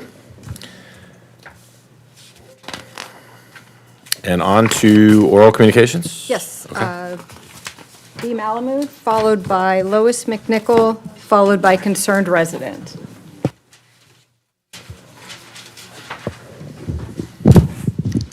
Congratulations, Victor and Mark.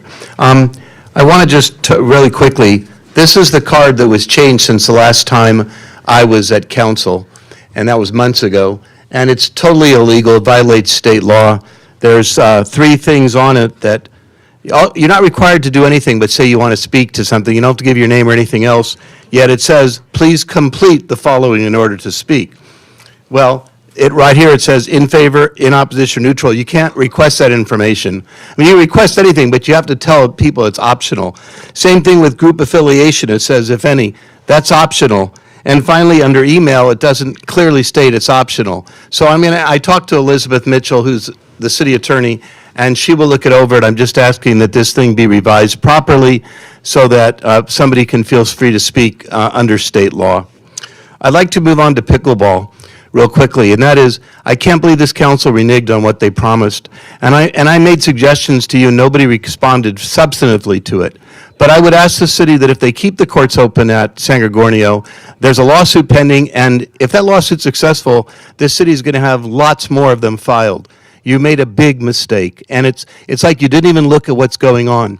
So at a minimum, require people to use the quiet paddles, the new quiet paddles. That's at least a step in the right direction if you really have any concern for the residents of Shore Cliffs, and you appear not to, and just disturbing, because I know all of you, and I can't imagine why you voted in favor of that. But force them to use those paddles. They don't want to use those paddles? Go to Steed Park, where you don't have to use them. But you have to have respect for your citizens. You were elected by those citizens. You seem to have no regard for them. I'm going to give you the benefit of the doubt and say you weren't well enough. But I'm also going to suggest that you do something good for the pickleball players. That is, build the 32 new courts. And do that by charging $5.50 an hour. The 50 cents will take care of the credit card charges. And you'll be able to fund those courts in a period of like 4 or 5 years. So do something good for the city. Move forward. But don't use the same bidding process. Andy has, and his city manager for those, Andy has a thing where he can reduce the price by using a different bidding process. It'll take a little bit longer, but isn't it worth building more courts at a cheaper price? So this council has the ability to do this. You need to become proactive. You need to think. And I would also make one final point. I always liked the fact that we could go in and walk up to the 3rd floor and see if Andy was available or somebody else. It's now locked off. Is there a fear in this town of violence or something? I mean, when did this change take place? I think this is one of the greatest cities in the world, and I just can't believe there's some reason for it. If there is, so be it. But it was interesting to find that the elevators are locked to the 3rd floor where our city clerk and our city manager are located. Thank you so much. Thank you. Lois McNichol, followed by a concerned citizen. Hi, and we're in public comment, right? Yes. Okay. All right. So, I haven't been here for a while, so I have a few things to say.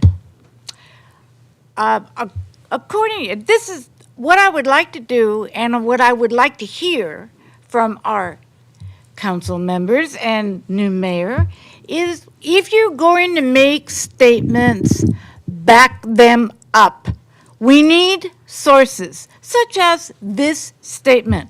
According to Census Bureau data, 817,669 people left California for Texas in 2022. This wonderful state. So something must be happening. And let's go back to San Clemente for a minute. We need a more user-friendly website, and I intend to give you a presentation on that because I cannot find city council meetings. You cannot find what you are looking for when you go to that website unless you spend 2 hours trying to figure out where everything is. And I would like to hear from the city council, not today, not right now, obviously, but Proposition 1 is very concerning because all I ever hear about from the city council members is what we cannot do. We cannot solve the homeless promise. We cannot do this. We cannot do that. We have to let them have this 5G wireless tower here because of some state law. Is there anything you can do? That's what I want to know. Because all I hear about is what you can't do. And that's very concerning, and I would like to know why you can't do anything. If you can't do anything, what is the reason for Proposition 1, which would strip all authority from local governments regarding affordable housing? So if right now, if all I'm hearing is that, no, we cannot, we have to do this because of what the governor said and what this does. Well, if that's the case, if those are really facts, then what do we need Proposition 1 for? There shouldn't be any need for it if you guys don't have any power and you just simply have to fall and do whatever the state tells you to. And just one thing. When somebody makes a public comment, as I am making, I do not wish to have somebody tell me at the end of the meeting. Your time is up. I apologize, but yes, your time is up. Yep. As a reminder, you have 3 minutes, and when the red light blinks, that's the end of the 3 minutes. I have to cut you off so that nobody gets more time than anyone else.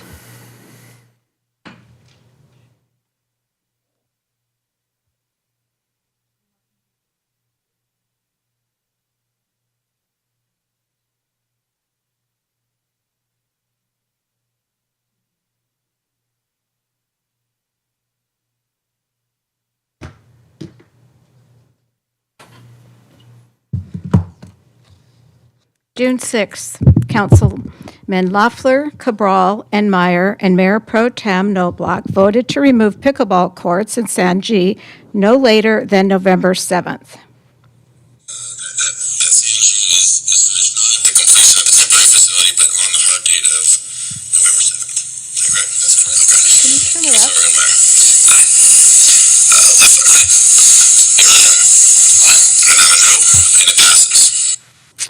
As promised, on the morning of November 7th, the city council closed the pickleball courts in San G, and residents were no longer subjected to the annoying noise. This also resolved the unsafe traffic and pedestrian conditions on the street. Slide 2. At 10 a.m., the day the city council celebrated the opening of the 8 new state-of-the-art courts in Steed Park at a cost of $1,200,000 of taxpayers' money. Congratulations, you provided 8 new pickleball courts and provided the much-needed relief to the residents of San G. What happened next is important. Slide 3. 2 days later, council members Cabral and Enmeyer reneged on their commitment to close pickleball in San G. These two, along with Mayor Duncan, decided that the residents near San G will continue to suffer for only 40 hours per week. They were immediately rewarded with gifts from a pickleball player who spent some time with Mr. Cabral. Mr. Cabral said he reversed his decision after hearing from locals. Note, he specifically says locals, not residents. This individual does not reside in San Clemente, nor do over 30% of the pickleball players who have been playing in San G. Their gift bags were addressed to our heroes and contained, ready for this, Superman capes. It is beyond disturbing that we have councilmen who renege on giving all taxpaying residents relief from the noise of pickleball, and instead are heroes and supermen to non-resident pickleball players who expect us to provide them with courts. Just slide through the rest of the slides, please. Staff was directed to restrict play from 9 a.m. to 5 p.m. Monday through Friday. Here's what is currently happening in San G on Saturdays and Sundays. It was a gallant effort, but it does not work unless you want to spend our tax dollars on barbed wire. Stick to your commitment to the residents and give everyone the peaceful enjoyment of their homes.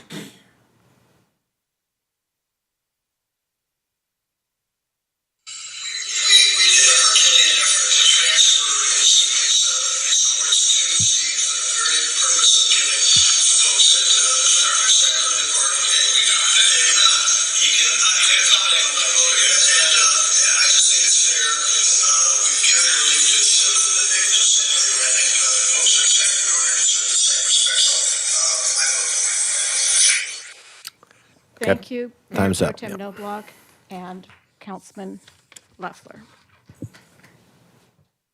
Amanda Q. Mr. Mayor, since there was a comment directed at us personally, I know this is not our what we normally do, but I would like to address one thing in that those gifts were not accepted by anyone up on this dais. They were offered, they were not accepted. I can say that the decision I made would have been made without talking to any of the constituents there. Okay. Anyone else who was mentioned want to I'll mention respond? it also because they've talked to the newspaper about it. They've talked to everybody about it. We were offered a gift bag.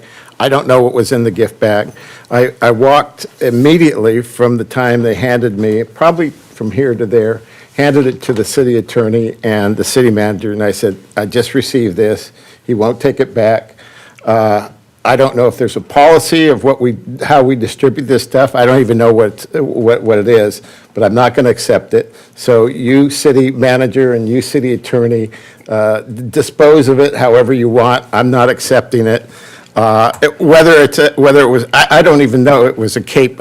I'm told, but they've gone to the newspaper, and they will go out and disparage us all, even though we didn't accept the gifts and we didn't take them. We left them there with the city to dispose of properly. I don't know, what will come of it, but it is not a gift I accepted. It didn't influence me at all. It was given after the fact, but I never accepted it, and I turned it immediately within 10 seconds, I think, to the city attorney to dispose of, or the city manager, both who were there, and I think that's the end of the story. Okay. Anyone else want to respond to that? Okay. Next public comment, City Clerk. Amanda Q. We never stated that you accepted the gifts. It was the city attorney that advised you not to accept them. And the Dana Point resident basically offered the gifts, also the gift bag to the city manager as well. Again, avoiding the mere appearance of impropriety, I think that's something that is upheld by the FPC. When the pictures were taken, it was because it looked terrible. The appearance was absolutely wrong. And another resident went up to Councilmember Cabral, and he said, you see a lot of them, and you see a lot of votes coming to you. This is not acceptable. What about the little people? Are you hoping for political donations and gifts? And I went up to him and said, you got a gift. And he said, I'm not going to run for election. I return the gift to the clerk. So we never said that anybody accepted the gifts. There was 2 bags, but there was a third bag that was missing. And from what the city manager said to me, that if it appeared some other time, who knows when it appeared. And I said to Councilmember Cabral, you're paying off your debts like you were paying off your debt for voting for Tim Brown. And I said, you lied about speaking in city council meetings because you spoke with Rick. City Council Member Cabral spoke to Rick Loeffler in front of Samantha Wiley, who's the Director of Beaches, Parks and Recreation at Maxburg Park in Dia de los Muertos, about San Gregorio, about a concerned resident, about pickleball courts, that he would not listen to any of he would only listen to the people in the neighborhood. He wouldn't listen to other people that are out, not in San Clemente, or also that he wouldn't listen to people that especially live in Dana Point, which, from what I understand, this person who gave the gifts lives in Dana Point. And I said, you're a piece of work. And then Councilmember Cabral said, that's what I hear about you, F you. I've been a resident for over 50 years. I have strong ties here. My parents are remembered fondly, and so is my grandmother. But it really concerns me because this shouldn't be happening. I've never seen anybody receive gifts or give gifts after a vote. That's unacceptable, and that's not unethical. And as a result of what happened, I think we need to have a video camera facing the members of the public following city council meetings, and I've already spoken to the city council, to the city manager about it, because there have been some problems with physical altercations. Sorry, time is up. Any more comments, City Clerk? No additional comments. Next item is motion waiving reading in full of all resolutions and ordinances. So moved. Motion is Noblock, second is Cabral. All in favor? Aye. It's unanimous. Consideration of agendizing items requiring immediate action. Seeing none, we can move on. Closed session report, city attorney. Thank you, Mayor and Council. The council met in closed session on item A, and there was reportable action. There was a vote taken. The vote was 5-0 to initiate litigation against Alfie A. Shahid and Patricia Allen Shahid, who are the owners of the property located at 104-106 Avenida Buenaventura, and that will be a nuisance abatement action under, including health and safety code violations and appointment of a receiver. The council also met in closed session on item B1. There was direction given, no reportable action. It met on B2. There was direction given, no reportable action. It met in C1, and there was no reportable action. And it met in closed session on item C2. There was direction given and no reportable action. Thank you. Thank you, City Attorney. Okay, next item is staff communications, and I do not believe there are any tonight. So moving on to consent, I have several items pulled. I would like to note that item 7W will be continued to the January 16th City Council meeting. Councilmember Loeffler will be recusing himself from item CC, DD, and EE. And then we have items 7K, 7M, 7DD, and 7GG. Is that BB as in boy and GG as in girl? DD is in dog and GG is in girl. Yes. I didn't get the second one, sorry. And Sorry, could you just read them all again? Sure. 7K. Wait, I missed that at the top. All right, sorry. 7K is in King. 7M is in Mary. 7W will be continued. CC, that's Charlie, Charlie, David, David, and Edward, Edward. Those are the three items that Councilmember Loeffler has to recuse himself on. Item DD, David, David, we have several speaker cards on that. And item GG, Girl, Girl, we have a speaker card on that. So those have been pulled by members of the public.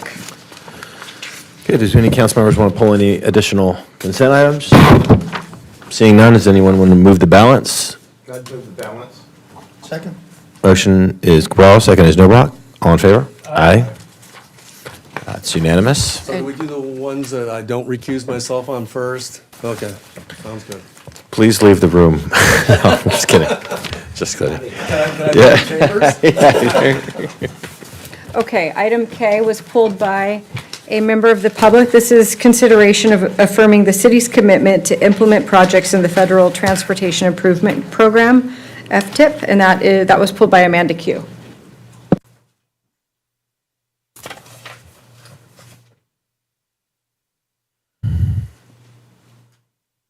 There's certainly a problem with the Federal Transportation Improvement Program. That this resolution actually started back in, 2019? And Mayor Bain, council member, I think it was Kathy Ward, Gene James, and Laura Ferguson voted for that. Chris Ham was absent. I really didn't have anything prepared as far as this because this was at last minute. I just took a look at it because I was wondering what was happening with this. This is a plan to decrease the lanes from Avenida Mendocino all the way down to the county line, from a 4-lane to a 2-lane. This is where I really think that it's a big concern. These items shouldn't be just put in here and not really talked about. This should have been brought up forward for the people to know. Reducing the traffic from 4 lanes to 2 lanes, that is on a main arterial road, is appalling. This is outrageous. Should not be done. This will only cause traffic delays, more congestion. This is not right. So that should not be on there at all whatsoever. I think we need to, I suggested a transportation committee a while ago to Mayor Gene James, and unfortunately, he stepped down. However, a couple of people wanted to be on a transportation committee regarding, so we can look through this. There's been problems with certain transportation problems, certain things, and having fought with the grassroots movement for over 4 years regarding toll road matters or HOV lanes, managed lanes, and attending TCA Board of Directors for years. I think that this is a wrong idea, even if it's for repaving of that El Camino Real. We should not reduce the lanes from 4 lanes to 2 lanes. And I just don't understand why this is being pushed through. I really don't know. I think that needs to be, if you could strike that part of it, that would be great to amend it. But, it's hard to hear it was hard to hear Senator Morlock on the Senate floor talk bad or oppose Senator Pat Bates, Senate Bill 1373, because we can't manage our arterials. Thank you. Thank you. Any other comments? No further comments. Does anyone want to move the item? Well, I'll move item 7K. Motion is Cabral, second is Leffler to move item 7K. All in favor? Aye. Any opposed? Seeing none, it's unanimous. Next item is 7M. That was also pulled by a member of the public. That is consideration of a resolution approving a memorandum of understanding with San Diego Association of Governments for Regional Beach Sand Project 3, Phase 1, and finding the project statutorily exempt from the California Environmental Quality Act. This item was pulled by Susie Whitelaw.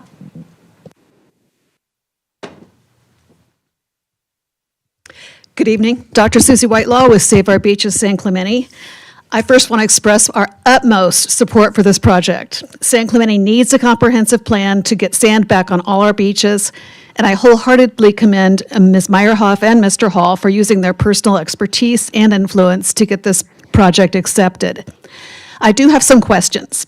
Does this MOU and the $109,000 cover the entire city limits from Shore Cliffs down to San Diego?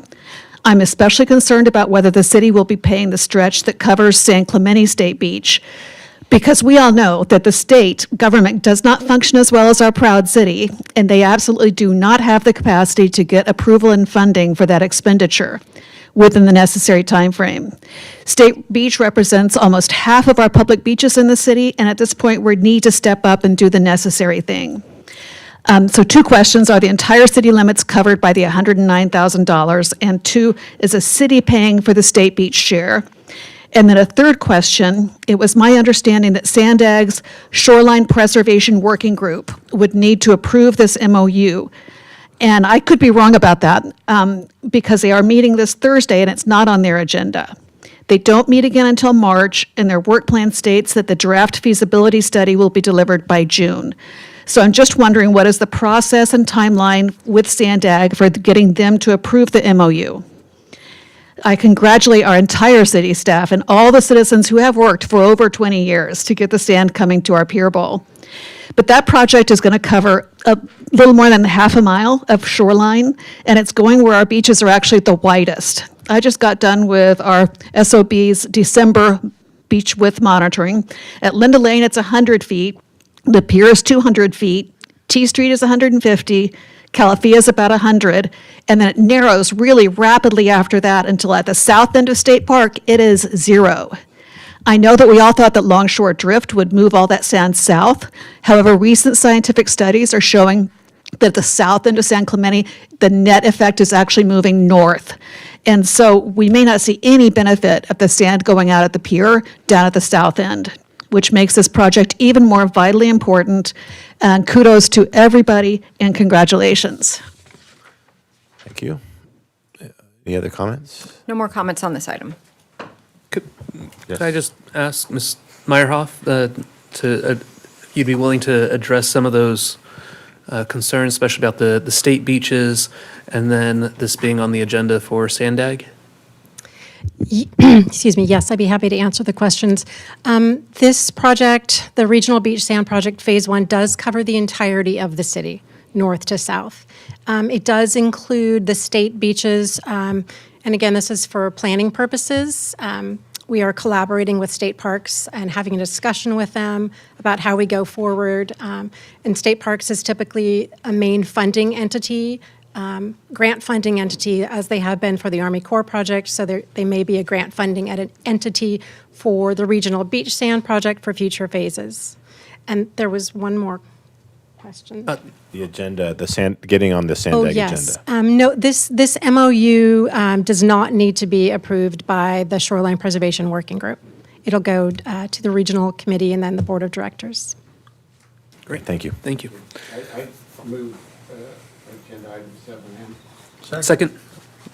Motion is Cabral, second is Noblock. All in favor? Aye. It's approved unanimously. Yeah. Now do I talk about my items? Oh, when do we have to kick Rick out?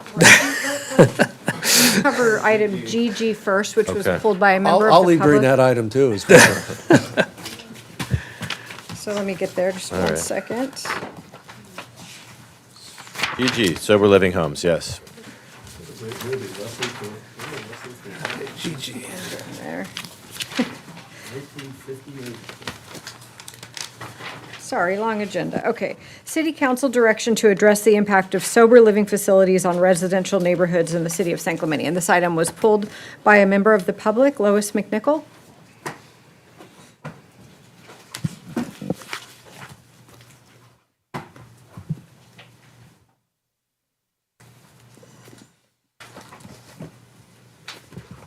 Yeah, I'm sorry, I know I gave you a lot of my cards. Which one are we on now? Excuse me? Oh, sober living, okay. All right, I don't need that anymore. All right, so sober living. I think we're going right back to affordable housing again. We're going right back to whether or not the state is telling us we need to have so much of this kind of housing available in San Clemente and where it needs to be. So I don't know about anyone else, but I don't want a sober living house next to me, especially because there are no rules they have to follow. They don't have to be sober while they're there, so I don't know why it's called a sober living house. They definitely are not sober while they're living there, and they definitely are not all behaving the way they should be. So no one who has lived next to a sober living house wants them there, and everybody who has tries to get rid of the sober living house for one reason only. If you're going to have a sober living house, make some rules that they have to follow so that they can actually become sober. Thank you. Any other comments here? Okay, no additional comments on that item. I'd like to move item GG. Second. Motion is Cabral, second is Enmeyer. All in favor? Aye. And thank you to the city manager for your work on that item. It passes unanimously. Okay. So the next three items, Councilmember Leffler will be recusing himself from. I'll just call out these items. Consideration of accepting a donation from Friends of San Clemente Beaches Parks and Recreation Foundation for palapa structures at Lost Winds Beach and finding the project categorically exempt from the California Environmental Quality Act. Item DD, consideration of installation of crosswalk improvements, speed feedback signs, and red curbs on Camino Capistrano, Via Breve, and Monte Vista, and finding the project categorically exempt from the California Environmental Quality Act under Class 1. And item EE, consideration of authorizing the replacement of substrate surfacing at San Gregorio Park Playground, appropriating $130,000 for the project, accepting a $20,000 donation from the Friends of the San Clemente Beaches Parks and Recreation Foundation, and finding the project categorically exempt from the California Environmental Quality Act under Class 2. I'm recusing myself on items C, C, and EE because I'm a non-paid board member of the Friends of San Clemente Beaches and Parks Foundation, and we're giving the city $25,000 for those two projects. I'm recusing myself for item DD because I live within 500 feet of the proposed crosswalk. Thank you. Any comments on any of those items, City Clerk? Yes, we have several comments on item 7DD. Okay. No comments on any of the other two? No. I'll move items, approval of item EE and CC. Consent calendar. Okay. Is there a second? I'll Okay. second. Can I quickly discuss a quick thing on CC?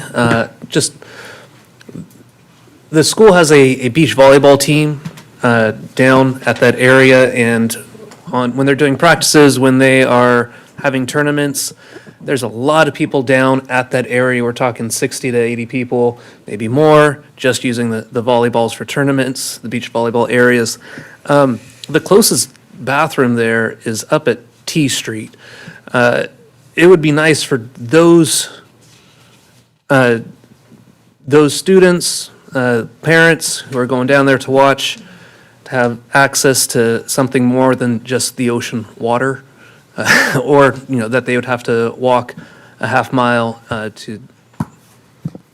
for a facility. So I'm just. You want to agendize that for budget considerations? Just putting it out there to explore if that's a possibility even, or. Is that something that even needs to be agendized, or city manager? Is that something you can look into at an administrator? More of that during the budget process, that's great. All right. Okay. We certainly need more facilities on the beach. Okay. Thank you. With that, I think the E and motion, double C has been moved. double E and double C, the motion is no block. The second was, might have been Cabral. Cabral. So, okay. All in favor of passing those two items? Aye. Aye. Aye. No, not I. Aye. It's not I, it's CC. Okay, I think that was unanimous with Councilmember Leffler recused for those two items. Yeah, have him give a quick. Mr. Mayor, I think that the Public Works Director has a brief presentation regarding DD. Regarding DD, this is the one that we have comments on? Correct, yes, sir. Okay, yeah, let's hear from Dave? No. Zach, okay.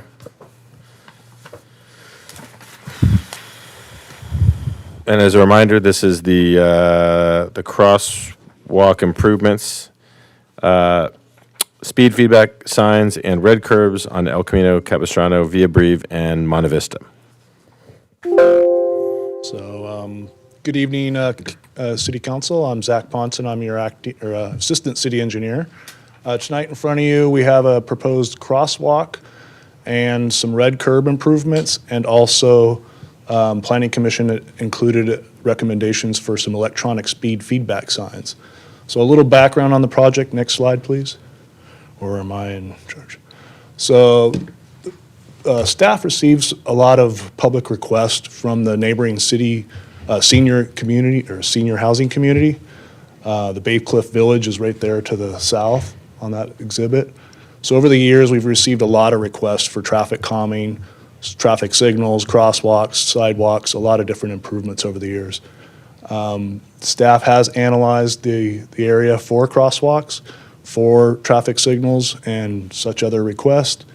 At this time, staff is recommending approval of a crosswalk, mostly due to the fact that we have a trolley stop right there at that location of that intersection of Camino Capistrano and Via Breve. Also tonight in front of you, you have a recommendation for sections of 5-foot sections of red curb. Next slide, please. There are a number of outlets from this private senior community that outlet directly onto the street. Those 3 streets, Monte Vista, Via Breve, and Camino Capistrano, all don't have sidewalk. So the seniors have a very difficult time exiting their community and entering the street area. So staff's recommending 5-foot sections of red curb at those private walkway areas.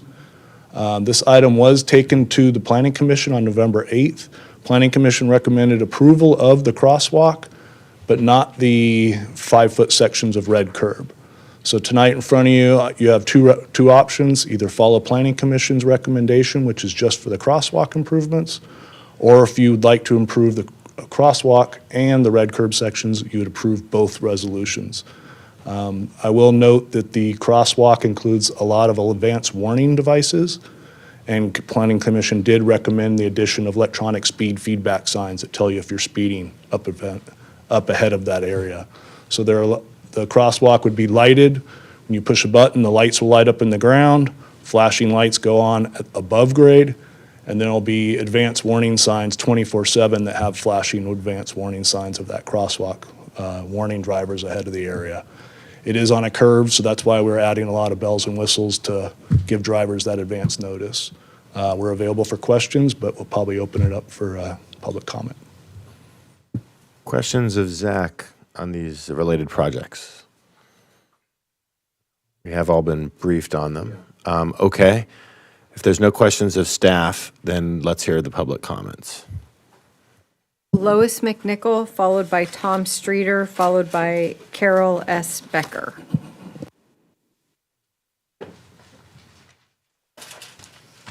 Hi, I have a tendency to oppose anything that we are trying to establish that wasn't there before because I need to know why. Okay, I understand the reason for the crosswalk. I even like the little technological lights and all that goody stuff. But the feedback sign I'm not a fan of because they can use that for more than one reason. But I definitely, there's already too many places with red curbs in San Clemente, so I'm not a big fan of that part of it. So that's all I want to say. Thank you.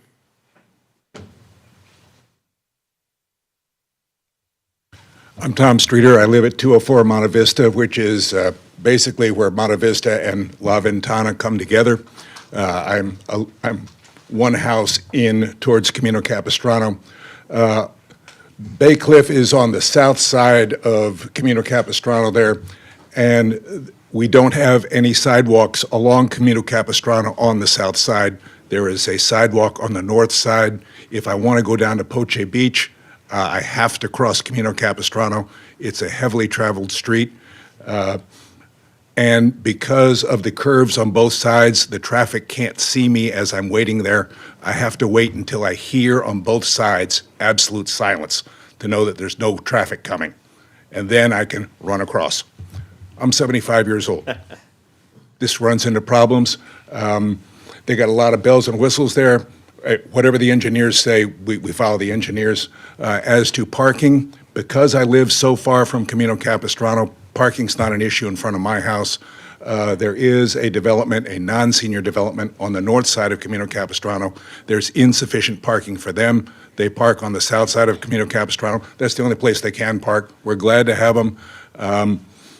For me, it's not difficult to squeeze between cars because I'm only 75. But our 95-year-olds, maybe it isn't. So I really don't have a position on whether or not we should red paint the curbs, but please let us have our crosswalk. Thank you.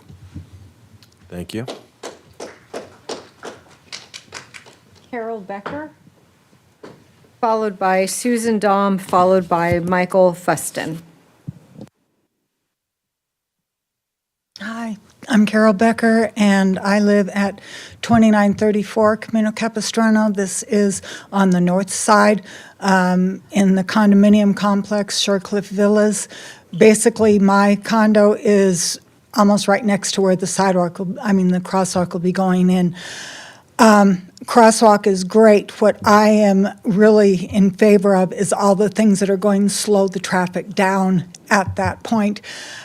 I've lived at this condo for almost 24 years now, but I started spending weekends at that same condo back in 1976, and since then. Camino Capistrano was never intended to be the main thoroughfare that it has become now because of the increase in the building and so on. It was just a quiet street. It's unbearable now because of the amount of traffic that we have there. That's just the nature of the beast. But we do need to slow those cars down because they go very fast. Not all of them, but a lot of them do. And it's not just the people walking, it's the kids that are riding their bicycle to the junior high that's up in Shore Cliffs.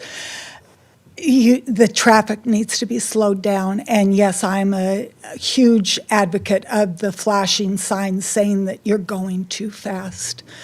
And that's all. I just have a quick comment on another subject. Mayor Duncan, I sent you an email a week ago. I still have not received a response. I guess since you're not going to be mayor anymore, you really don't care. I'm sorry to see that. Wow. Okay. I really try to respond to every email, and we do get hundreds every week. So I apologize, ma'am. I'll try to get back to you. Sorry about that. Hi, I'm Susan Dahm, and I live at the corner of Via Breve and Camino Capistrano.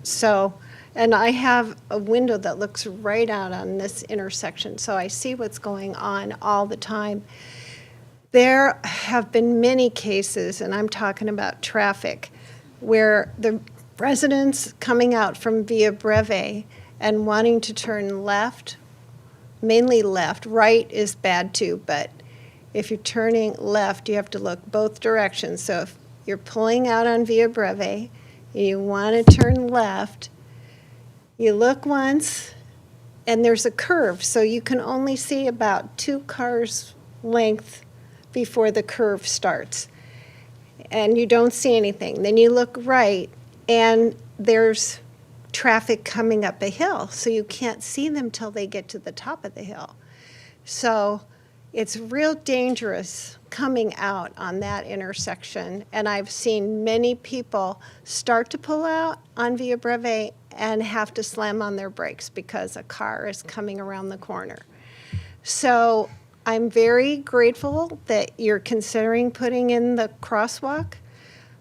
It's true that we have to cross the street to get to a sidewalk if we want to walk up and down Camino Cap, either way. So the crosswalk, to me, there's no question. I also think we need the red curbs. Visually, this is another subject. When you're turning left onto Camino Cap, there's a trolley stop there on the south side of Camino Cap, which is red, which is close to the corner. And then behind that, there's a big gray area where cars can park. That blocks our view from pulling up onto Camino Cap. And when my husband comes up, he'll show you a picture. But it's really dangerous. It's very dangerous. We have seen one accident there. We've seen lots of close calls. And so this is true for when you're driving your car or when you're trying to cross the street. Also, living in the senior community, which we live in, I really request that you put in the 5-foot red curbs, because the sidewalks from our community coming out to Camino Cap are blocked by cars parked there. And it's very hard to get access out. And it may seem like a minor inconvenience, but there's no place to put our trash cans. We have to be able to put our trash cans on the curb. Okay, thank you, Sandra. You're good, thank you. I Michael appreciate that. Fuston, followed by Tim Dom, followed by Paul Hickey.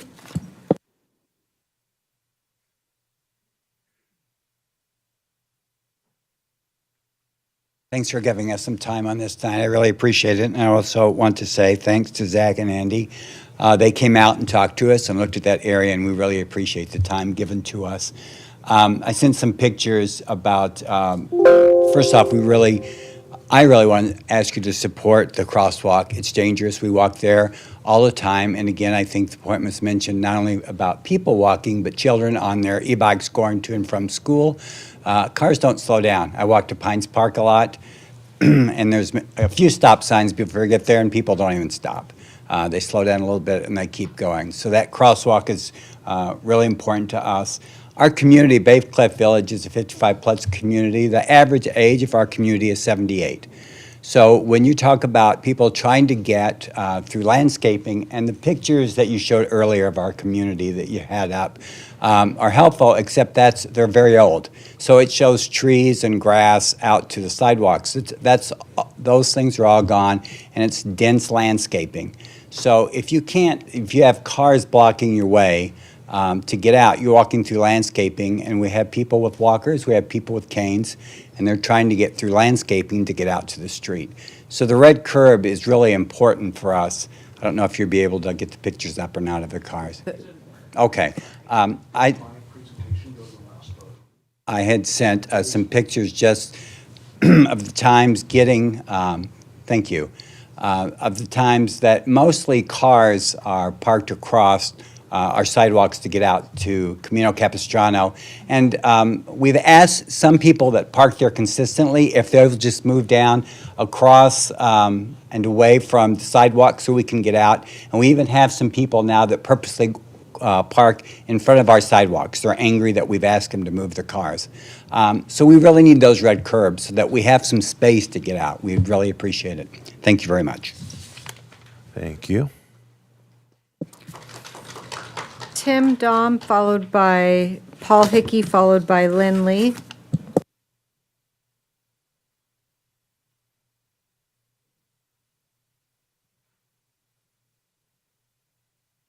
I'm Tim Dom. I live at the corner of Via Breve and Camino Capistrano. And I want to admit one thing. I'm 75 years old, and this is the first city council meeting in my life I've ever been to live. Congrats. I watched them on TV, but thank you all for all the hard work you do. It's really awesome. We moved into this house, and one of the first things we noticed when we lived there was just trying to cross the street. There's cars parked everywhere, and you have to try to forge your way through landscaping, and I'm disabled. I have a really bad problem walking anyways, and there's ivy, there's bushes, there's mulch, there's all kinds of stuff. So whoever said we don't need any more red lines, we do need it. It's very, very important for us to be able to access the street, just across the street to go to the trolley stop. I took a picture just the other day, and I know I'm not following right protocol here. I should have sent this in or something. But this is standing right at my house. This is Camino Capistrano, and this is Via Breve. And my house is like right behind us. This is what my wife was talking about. This is the trolley stop right here, and these cars park right here. This is a curve coming around this way. You cannot see what's coming on. You cannot see any traffic. In fact, I tried to do this, and I heard a car coming, and I tried to time it. So he popped out there, and I missed it by a fraction of a second. But right after I took this picture, this guy came through at 35 miles an hour. So you got these old people trying to cross this street, and then they're coming up the hill at 35 miles an hour, and that gives you about 2 seconds to react when you see these cars coming up the hill. It's just a very dangerous situation. I'm surprised more people haven't been hurt or even killed on this intersection. As far as those red lines, again, in my own personal situation, I got to schlep garbage cans every Monday through these weeds and around these parked cars to get it out there. I mean, these cans are weighing like 50, 60 pounds, I can't do this. And we got other residents in the same boat. We got this one guy, we have all these other people doing his cans because he can't do it. I mean, that's kind of where we're headed right now. You got cars parked in front of our sidewalks, and it's just inaccessible. So thanks for listening to me. I appreciate it. Thank you. Hi. Hi, my name's Paul Hickey, and I'm president of the board of Bay Cliff Village North, but that's minor. What you heard tonight are stories about what people have been going through for years. Our community is made up of 87 homes, 3 Bay Cliff Village communities, the people on La Ventana behind us. As Michael mentioned, average age is 78. We have people who are in their 80s and 90s who have been there for years. Their parents lived there. This summer, when the plan came out and it was delivered from Zach's team to everybody's home, it was like Christmas Day. People were excited. People came out and said that they've been asking for this for 30 and 40 years and they didn't hear anything. People showed me the carbon copy typed on onion skin letters from the 70s and 80s that they had in their files, and they were able to pull them out and show me, asking for this. So they're thrilled, they're beaming, they're delighted that the Planning Commission got it this far, and we are very hopeful. It makes a huge difference. These people are older, but they are vibrant and healthy, and they want to walk. They want to be able to get to the sidewalk across the street, to go to the beach, to go to the little church that's down the street, to go to the park, to catch the trolley. And there's right behind you, it says, "In God We Trust." When Tom was speaking, he said he has to stop and you have to listen in both ways. A number of people told me, I stop, I listen, I look, and then I put my trust in God, because that is the only way that I have any hope of crossing that street. And that's a sad reality. So if you have any belief in what is behind you, I ask that, well, we say a prayer, that you will approve this. And also, the red curbs makes a huge difference. This is the sidewalk to the street, imagine that. And I'm trying to get to the street to my car or the crosswalk, but there's a car blocking it. So unless I'm the guy in the Mentos commercials from the 80s and I'm going to start walking over the car, I have no chance of getting there. So we ask that you think of the reality. The red curb makes a huge difference. Everything does. Thank you again. Thank you.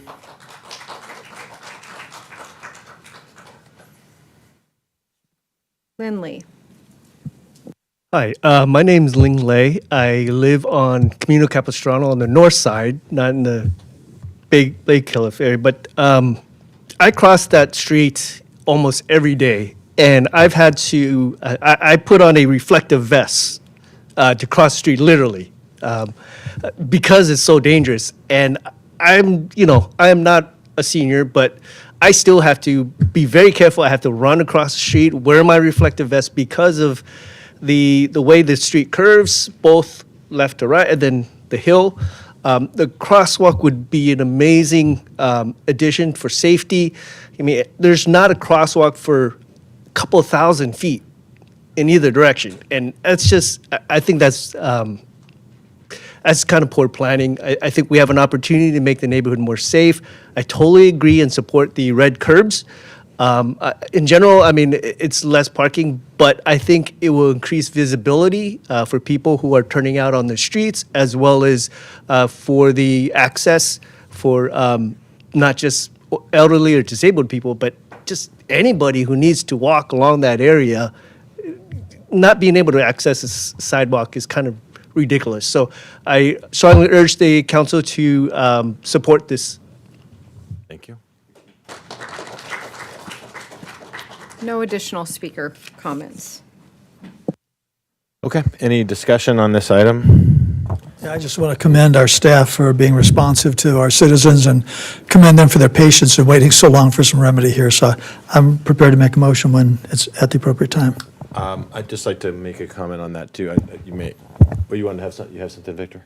Yeah, I did have a comment, actually, a staff question. Sure, let's ask that first. I'm just trying to figure out, there was conflicting recommendations from staff and the planning. And was there a rationale that they gave that you can? So the planning commission brought up they didn't vote in favor of the red curb. And part of that was the fact that they just didn't want to start setting precedent.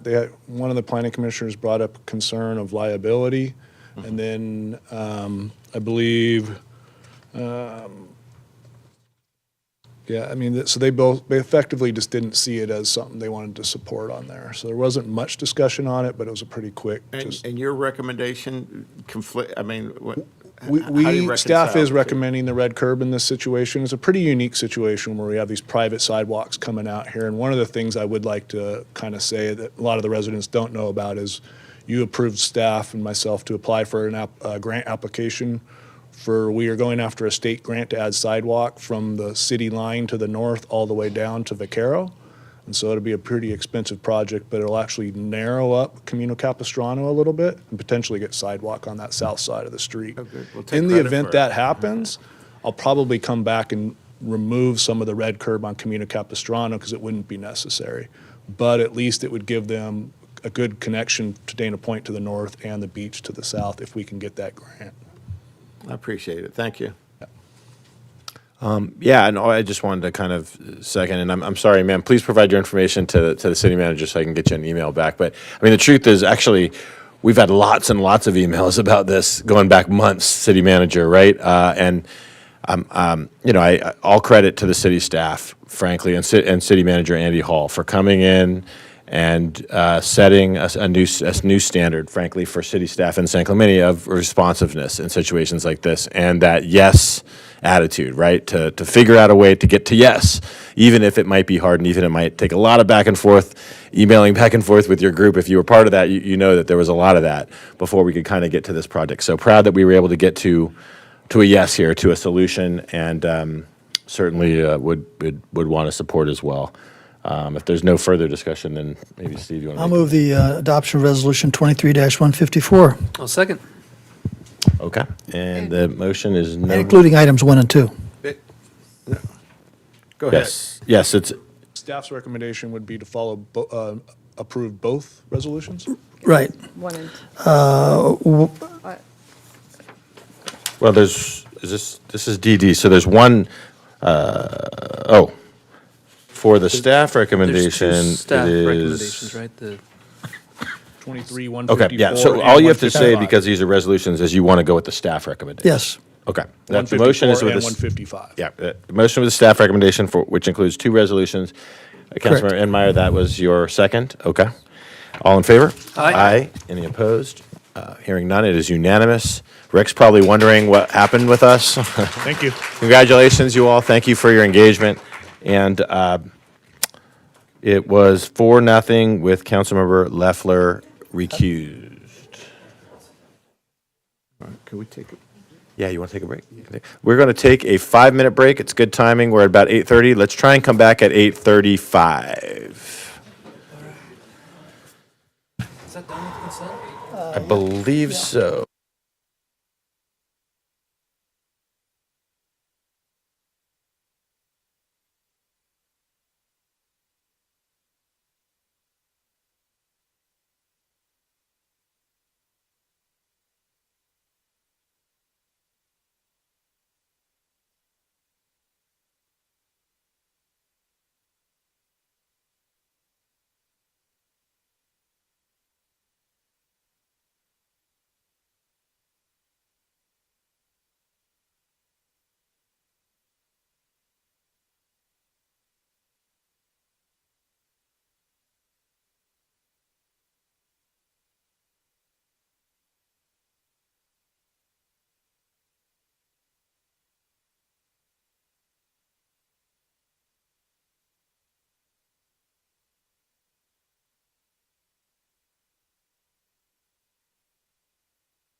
Has nothing to do with code enforcement.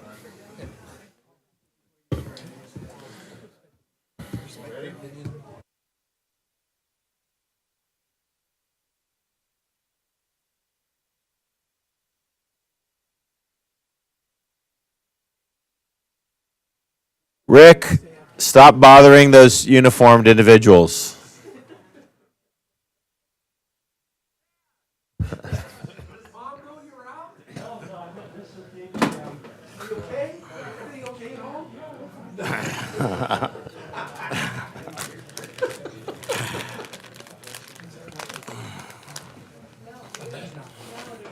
Who's this group in the back? Do you know? In the back? Yeah, they're all, you got the same shirt on. Got some city employees here for the Point and Comp I thing. didn't see them come. Oh, Maybe that's what it is. Who? are they city employees? Yeah, they're for the Point and Comp thing. Oh, okay. All right, let's get going here. So we hopefully, well, we're not going to get out of here before 9. I think it's 8:40. Okay. Yes, let's keep moving. Thanks everybody for bearing with us there on that break. Just want to, before we get into the next item, City Clerk, just to recognize one of the things we did pass is a letter thanking Fisherman's Restaurant for their incredibly generous donation, which they always do, but did again this year of Thanksgiving meals for our Marines, the 2nd Battalion, 4th Marines. Do want to also recognize, and maybe we can bring it up when we get to that point of the agenda, but you may have seen that or read that H.H. Cotton's also had a wonderful Thanksgiving event for Marines, and they were bussed in and got to eat at H.H. Cotton's. I don't think any of us were aware of that beforehand, but now that we do know about it, we can. I read about it. Yeah, we read about it in the paper, but hopefully they'll give us a heads up next time. But we'll get a letter. Okay, thank you, City Manager, just to recognize H.H. Cotton's as well for supporting our Marines. And on to item 8, City Clerk. Okay. Item 8A, this is public hearing, introduction, first reading of an ordinance amending Section 2.04.011 of the San Clemente Municipal Code to make modifications to the adopted district map. Mayor and Council, at your November 7th meeting, you adopted ordinance number 1762, which completed the process in transitioning from at-large to by-district elections for the City Council effective in your November 2024 election. At that same meeting, based on public input, you requested modifications to map 109 and consideration or reconsideration of map 111. So what is presented before you this evening is map 120. That is a modification of map 109. That includes, that just basically combines the Pier Bowl into one district. And then also for your consideration is map 111. That was not modified. Okay. And with that, I will open the public hearing. Okay, and let's see here. And I think our first topic then would be to hear public comments. Public comments, yes. Amanda Q, followed by Zin Wu, followed by Wayne Eggleston.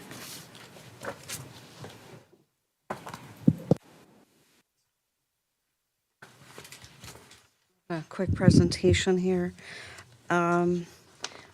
I think, next slide, please. So a former candidate submitted map 102, and 14 other people submitted the same copy of it. Next slide, please. Next slide, more. And so there's, 15 people that was submitted. Next slide, please. So map 102 appears to be copied and submitted 15 times, so there is a concern. I think it was another resident, I think it was a candidate, Aaron Washington, who stated that candidates shouldn't even be submitting maps because there is a bias there, and this proves that fact. Next slide, please.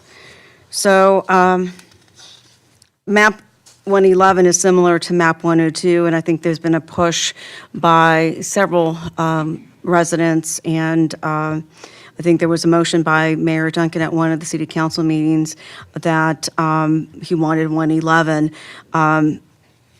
And also, I think it was Councilmember Enmeyer at the time, he asked for, I think, 118, but he listened to the members of the public and supported, talked about 117, so I appreciate that. However, next slide, please. My concern about map 109 is that San Clemente map bot was submitted by a previous candidate for city council, and he was on the planning commission. And why would he divide the Pure Bowl specific plan? That's really a concern. I'm sorry for the poor photo there. Next slide, please. But it's the same writing. This is close-up of the writing. It's the same writing, the same numbers, the same math, and the use of the positive-negative sign. It's San Clemente map bot. A candidate brought in 2 maps at the September 8th coffee chat. Pictures were taken of the maps, attempt at anonymity despite presenting this before prospective constituents. So here is a concern regarding that. I support map 120. That's the amended map for 109 that keeps the Pure Bowl area in one location. So there's no other slides of that. I forgot to put map 120, but I do support that. And I'm supportive of that. Thank you. Zhen Wu, followed by Wayne Eggleston, followed by Donna Vadrine. I have a presentation.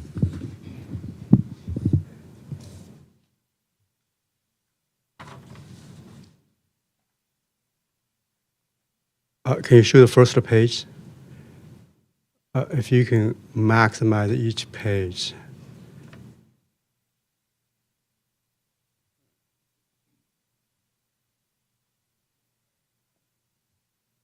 Okay, thank you. Zhen Wu from San Clemente. I'm speaking with you tonight as an architect, urban designer, and urban planner. What you see on the screen is the San Clemente master plan in 1920s. Next page, please.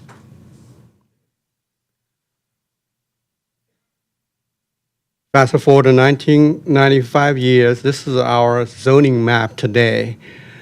This is a perfect example to show the dichotomy of the 2 cities in San Clemente. The colored areas are on the zoning ordinance. They are coastal neighborhoods, crowded with small lots and mixed uses. They're dynamic, matured over a century. They show the sophistication of incremental growth. To the south is historic San Clemente. It was a contiguous and cohesive community until Interstate 5 came through. They are the urban and old San Clemente. In contrast, the gray areas were developed after 1980s on the rolling hills east of I-5. They are meticulously planned, built in quick phases, regulated by specific plans, and governed by HOAs. They are typically low density. Some of them are gated. They are the suburban and new San Clemente. Next page, please. This is map 120. Next page. The zoning map overlaid with the boundary. The 2 coastal districts roughly correspond to the old San Clemente, while the 2 inland districts cover almost all of the new San Clemente. Next page, please. Map 111. Next one. Here are the problems. The 2 districts in the middle mismatch the 2 neighborhood patterns. Look at District 3. How much commonality does the Mira Costa neighborhood share with Marblehead Inland? Not a lot. Next page, please. Apply the rules.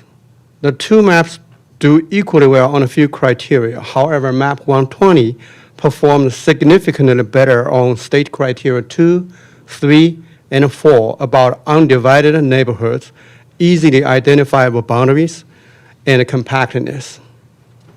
Map 120, or any map, affects each of you differently. But if you have the courage to put aside the political expediency for personal gain, the answer is right on your note. Please confirm map 120. Thank you. And put Thank you, Zen. Time put is the up. issue to rest. Thank you. And Wayne Eggleston, followed by Donna Vadrine, followed by Judy Jones. Supreme Galactic Commander. Good to hear Thank from you. Thank you for blessing. Yeah. Thank you for blessing us. I wish to thank the City Council for considering putting the Pier Bowl into one district and not to two districts. Thank you very much. And I do support MAP 120. And I want to thank the consultant who made those changes, because now the populations are even and that type of thing. It's a very good map. Last Saturday, myself and Mayor Duncan attended the Marine Corps League meeting ball in Dana Point. And I sat at the table with three of the council members from Dana Point. Well, two of them. Yeah, two of them. Three of them, actually.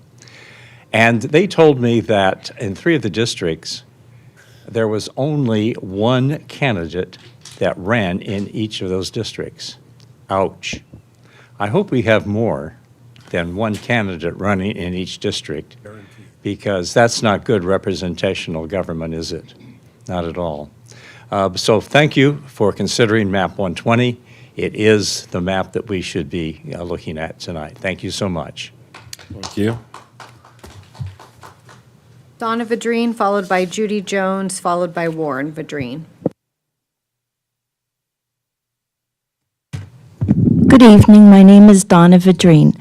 I did not write or create MAP 102, but I do support MAP 102. MAP 102 has gotten a lot of public support. There weren't multiple people that submitted MAP 102 that didn't say it was that it was not MAP 102. Also, I did not write MAP 111. The hired consultant created MAP 111, and I support MAP 111 because it is an excellent map. And let's see. The proposed amendment, MAP 120, does not correct the total problems identified in response to the majority of this council promoting and selecting MAP 109. I ask you to discuss and address all the problems with MAP 109 voiced by public comments, concerns, and letters written and sent to city council members. Listen to and represent the residents and voters in San Clemente. MAP 109 is flawed. MAP 109 was chosen over MAP 111, which was submitted by the paid city consultant. MAP 109 was chosen over MAP 102, submitted by many residents and supported with public comments, along with numerous letters written to all 5 council members.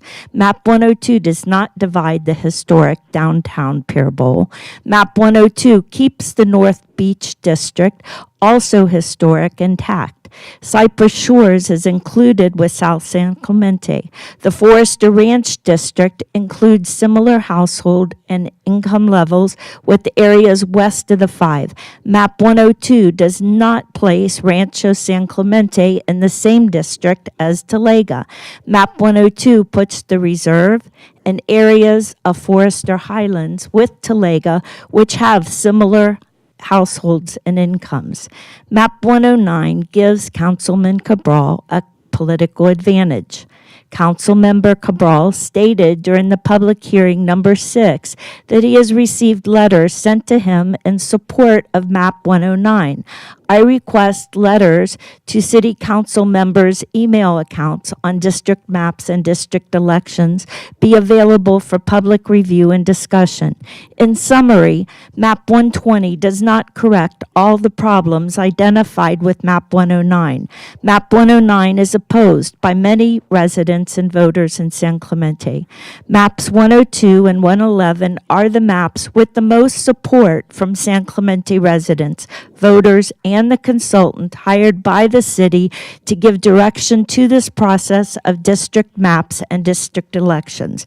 Listen to and represent your the time residents is up. and voters in San Clemente Sorry, that Donna, your time elected is you to up. office. Yep. Thank you. Time is up. Can't have you go beyond the 3 minutes. Okay, next speaker. Judy Jones, followed by Warren Vadrine. Good evening, everyone. Council members, newly electeds, whatever you all are. I'm Judy Jones. I've been a resident of San Clemente for 27 years, so I know some of the changes, and I know some people in all these different districts. I'm in District 1. It's not going to be changed much by too many things, but I would favor 111.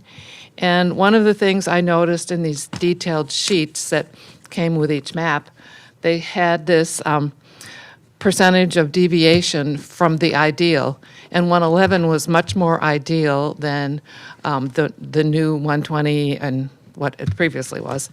So I do feel that and I wish we had a picture of the map so I could show you how to move from one thing to the other.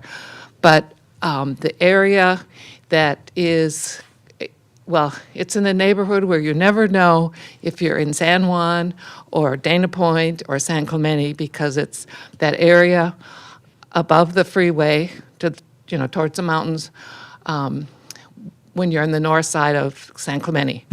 And nobody knows when they go to their polling place, are they in the right city? Should they go to this place? So they're always kind of put aside. And they were linked with the Pier Bowl.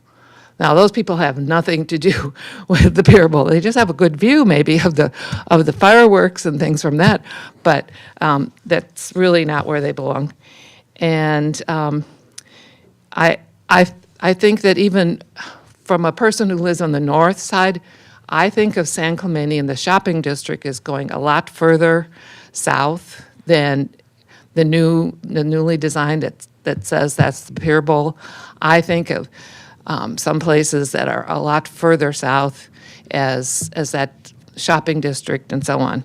And I think that the Forester Ranch and Talega, yes, they belong together.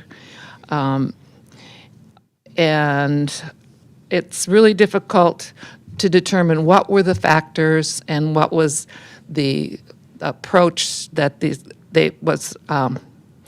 was intended, because it only seems that we wanted to match equal populations. And I couldn't determine whether it would also be things like, well, are these areas where you consider this is the shopping district for this community? I figure that going across the 5 for me into the Estrella area, and now that we have a Nordstrom Rack, you can't hardly go shopping there for Christmas. So, it's like, where do the people in that community go, and where do they feel comfortable? So there's a number of things that I hope that maybe the presentations Sorry, will time is up. clear up. Appreciate your comments. Thank you. Next comment. Final speaker is Warren Vadrine.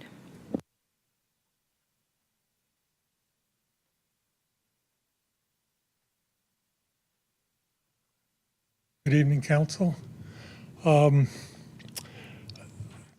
going to have to look on this thing. Yes, here we are. First of all, I want to correct an incorrect assertion about 102. That is not a single person's map that was simply duplicated. That was a result of a whole bunch of discussions, compromises, an attempt at consensus among quite a few people. I can't speak for all of the numerous people who ended up submitting that map, but I can tell you that there's some of me in that map. Now, why didn't I use mine? Well, frankly, mine was messier. And I was happy with the consensus that included some of my ideas. And I think other people can say the same thing. So please don't think of this as something that just got Xeroxed. It isn't. Now, 111 and 102 deal intelligently with the neighborhoods. I mean, it can't do everything. The Hispanic neighborhoods are like a string of pearls across the whole city. There's no way to turn them into a single district. So there are things I know that are impossible to do. But neighborhoods need to be paired intelligently.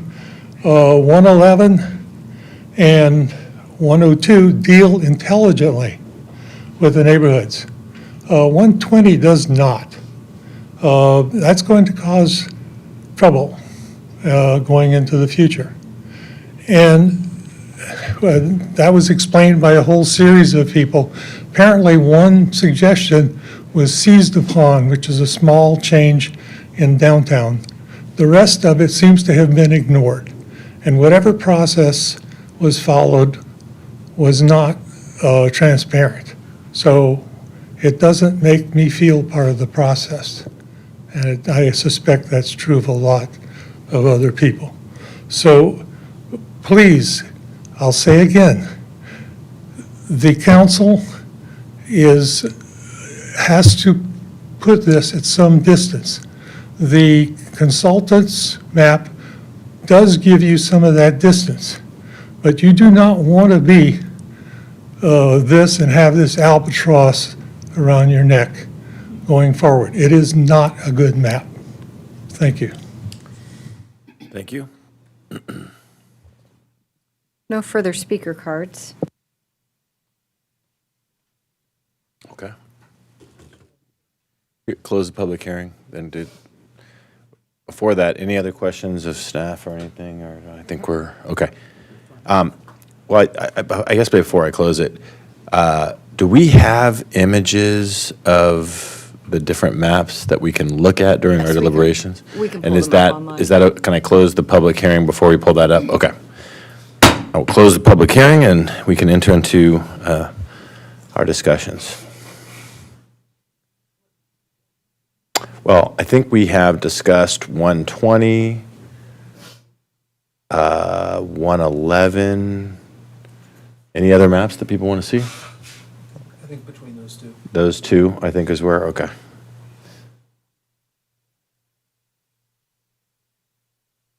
Okay. All right.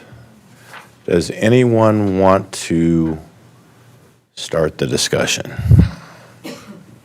Or I will. I'll start. Okay.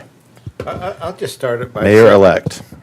I'll just start it by saying, I think we're going down the wrong road as a city council in terms of dividing this community up into this is this part of town and this is another part of town. The football team, I think the slogan is, one town, one team. I would hope that each of us would commit to not focusing on where you sit or who elects you, but focusing on the issues of the citizens that, wherever they are. I look at the maps, and either one of those maps would be fine with me. 111, it doesn't really matter. I think I'm going to try and serve the entire city. It doesn't matter if they're in the Pier Bowl and they need issues with security, or they're with housing issues in another district, or in Talega with the crime.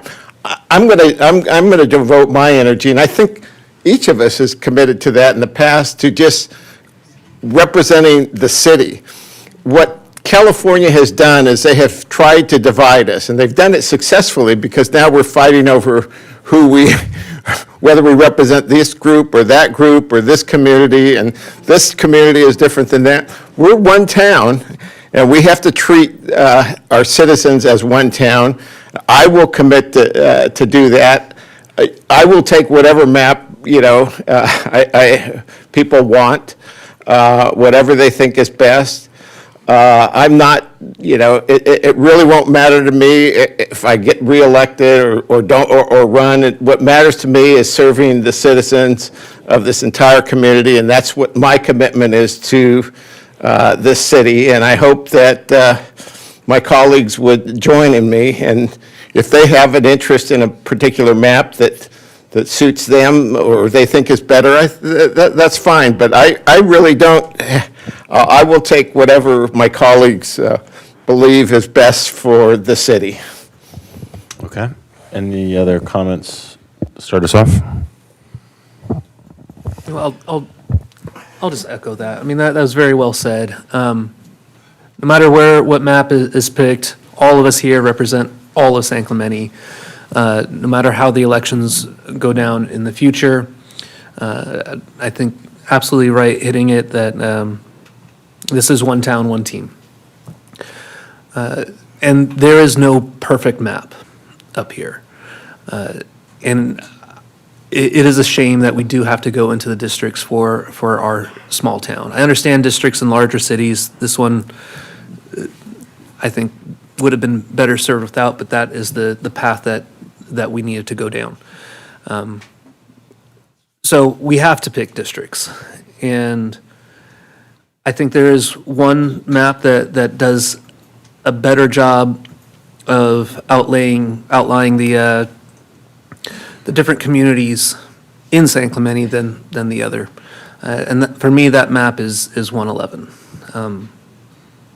There are arguments to be made for 120, but for me, especially in the northern part of map 111, that area fits in really well with the community of the rest of Forester Ranch. For Zone 4, Rancho San Clemente, with the ridgeline that's there, naturally fits in with the southern area of San Clemente. Zone 3, just south of the pier, that fits in very well with the rest of Zone 3.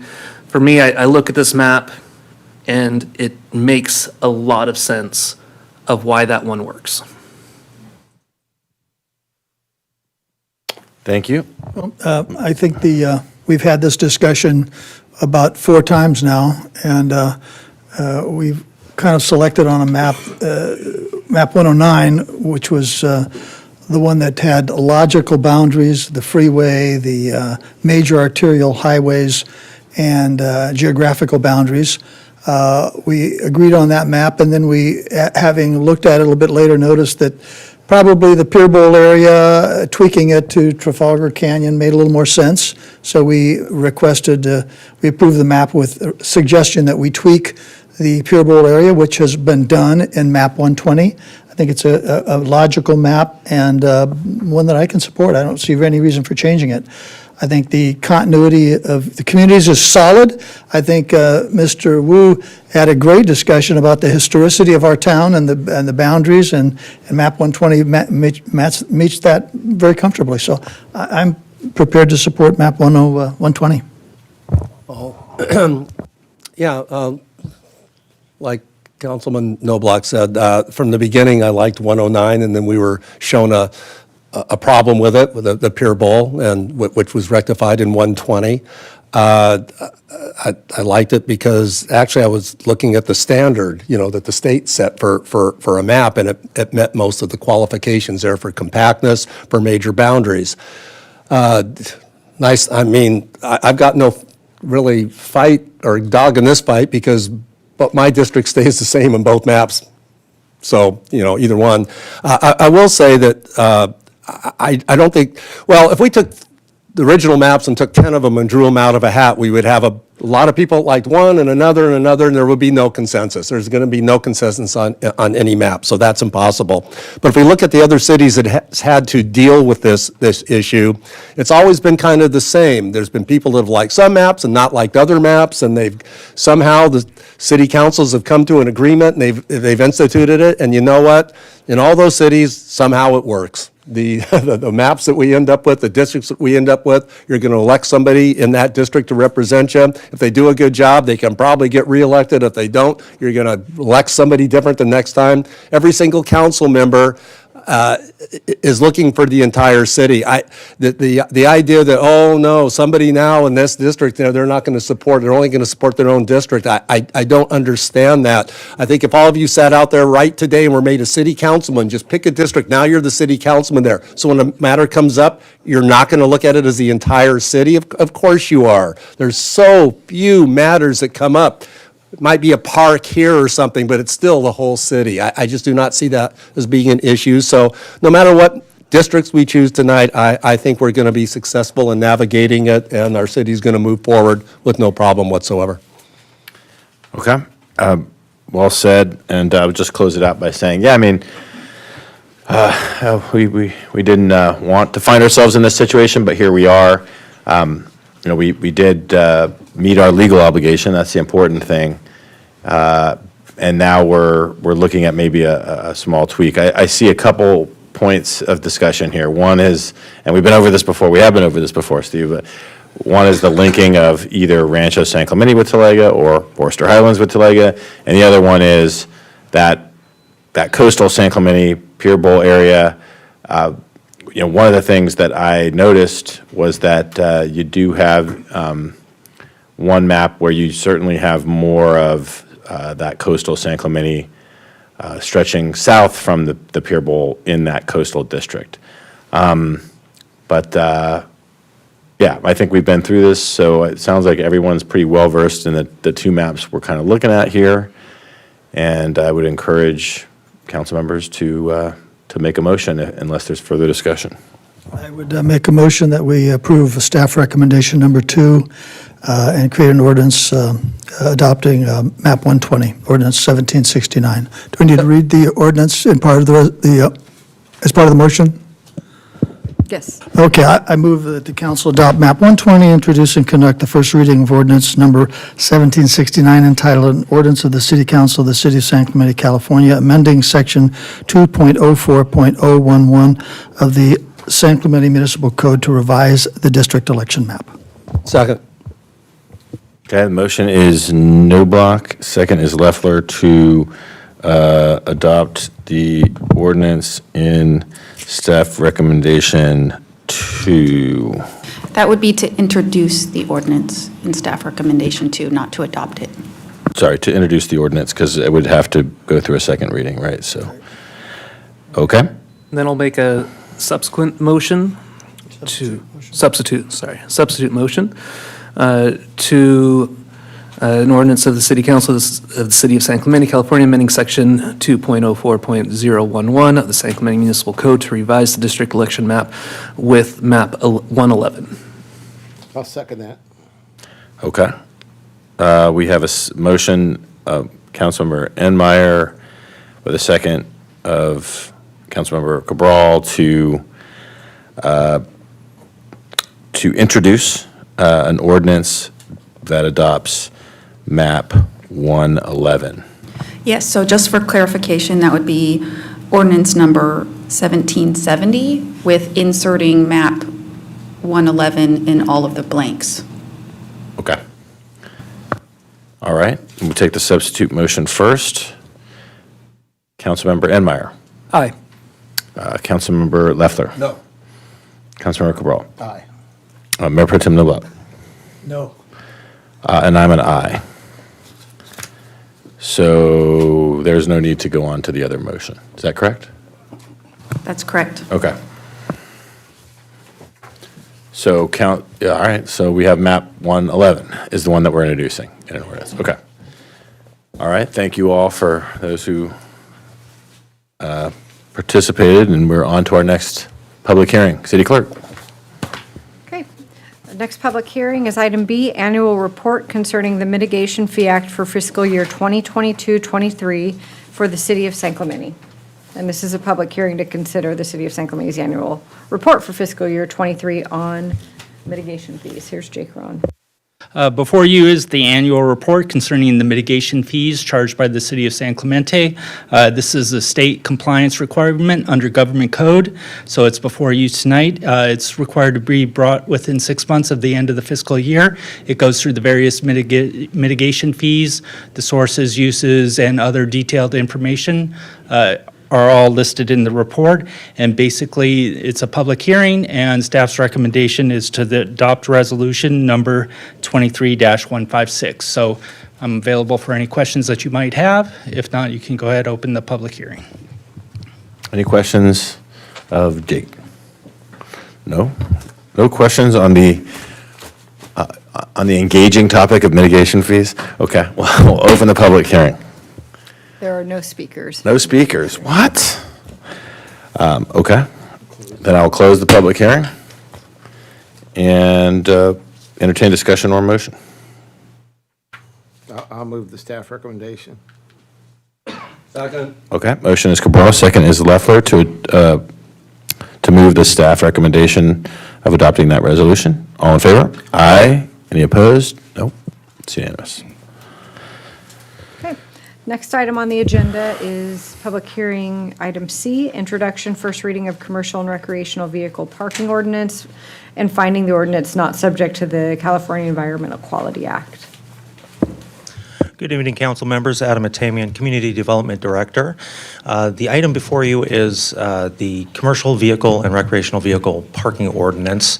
Once the item was published, we have received a number of some comments from the public that warrant further inspection into this. So staff is recommending at this time to continue this item to the January 16th meeting.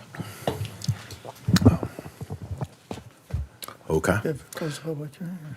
Well, I don't think I've opened I have not opened the public hearing yet.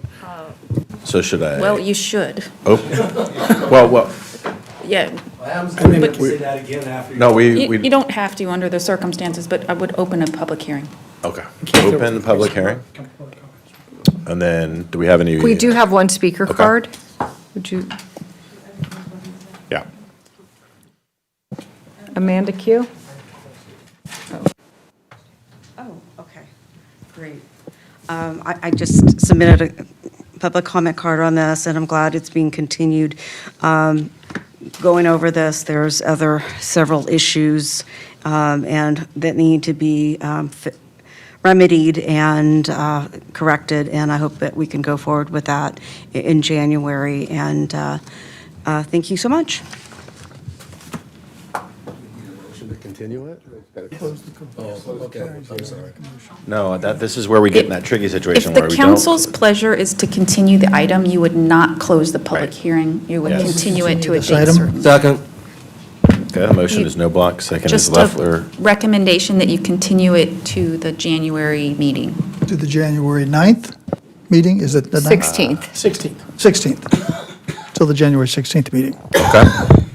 And the second approves that as well? Okay. All right. All in favor of continuing to the January 16th meeting? Aye. Any opposed? No. Hearing none, it's unanimous.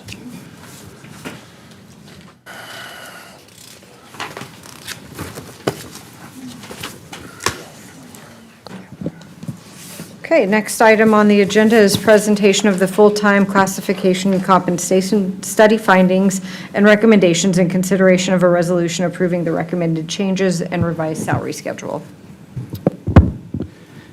Mayor and council, I hope you'll bear with me. This is the first time I've ever read a report, but I'm going to read this one. I hope you'll be okay with that.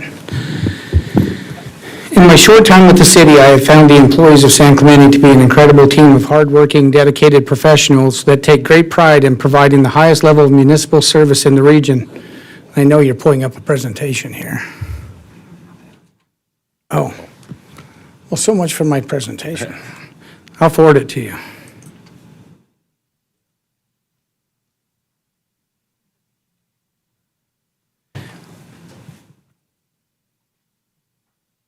On 8C?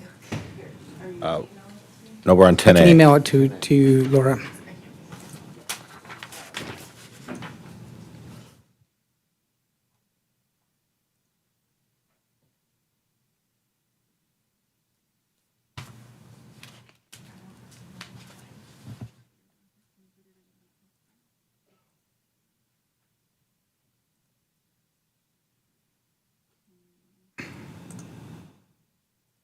Sure.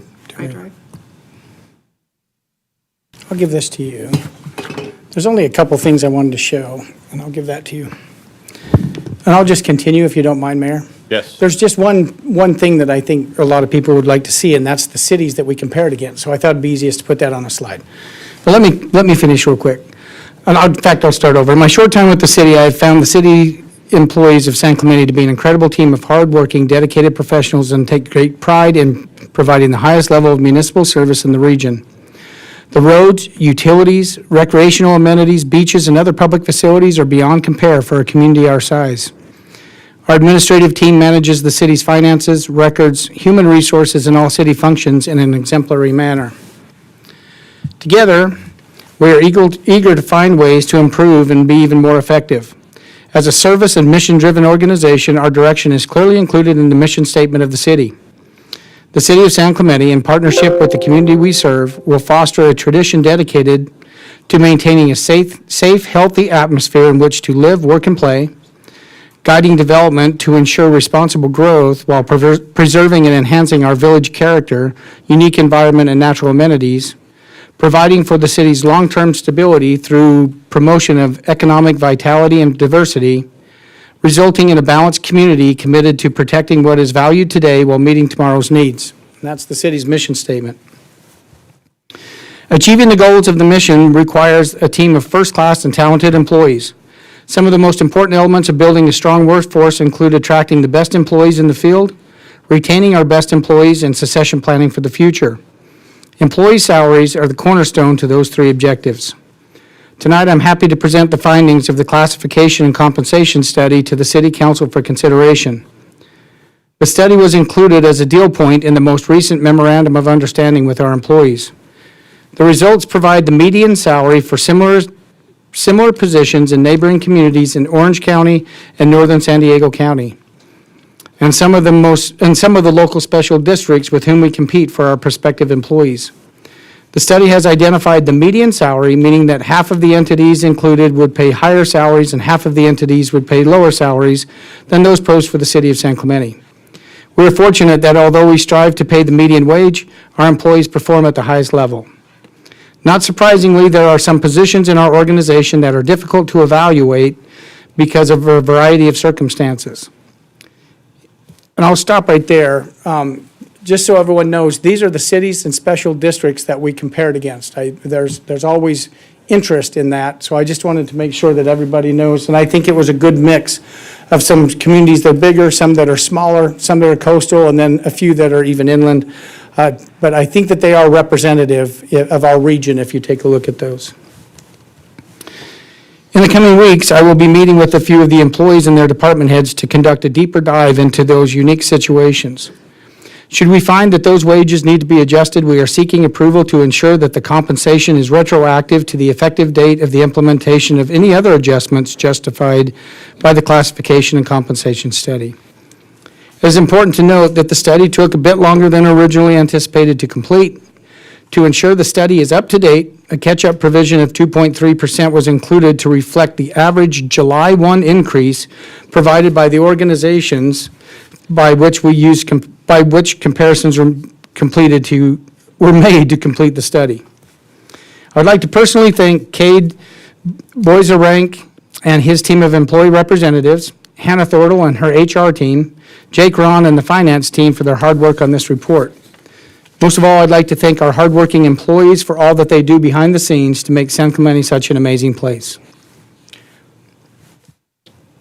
Members of the City Council, I would recommend acceptance of the 2023 Classification and Compensation Study. And I would further recommend implementation of the identified adjustments effective in the first pay period in January.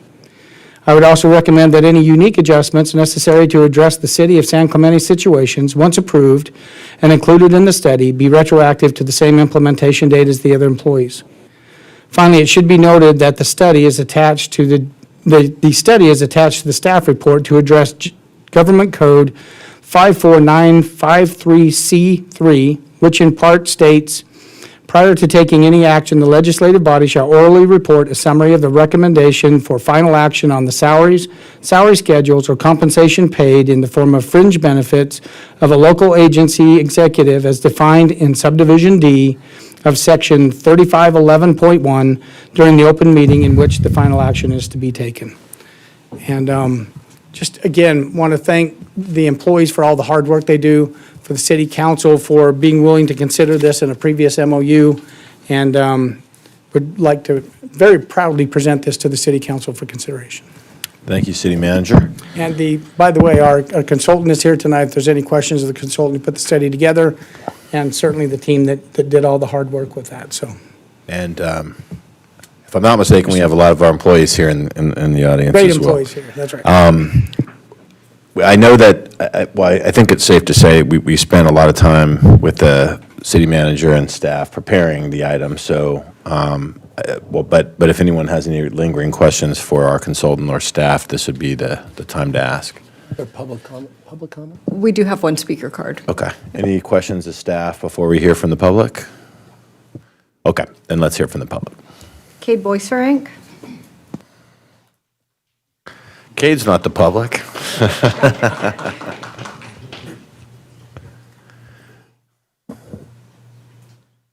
Yeah, as denoted on my timesheet, I will be a member of the public for this half an hour. There we go. I want to thank you. Greetings, Council, Kate Boisrink. I represent the employees.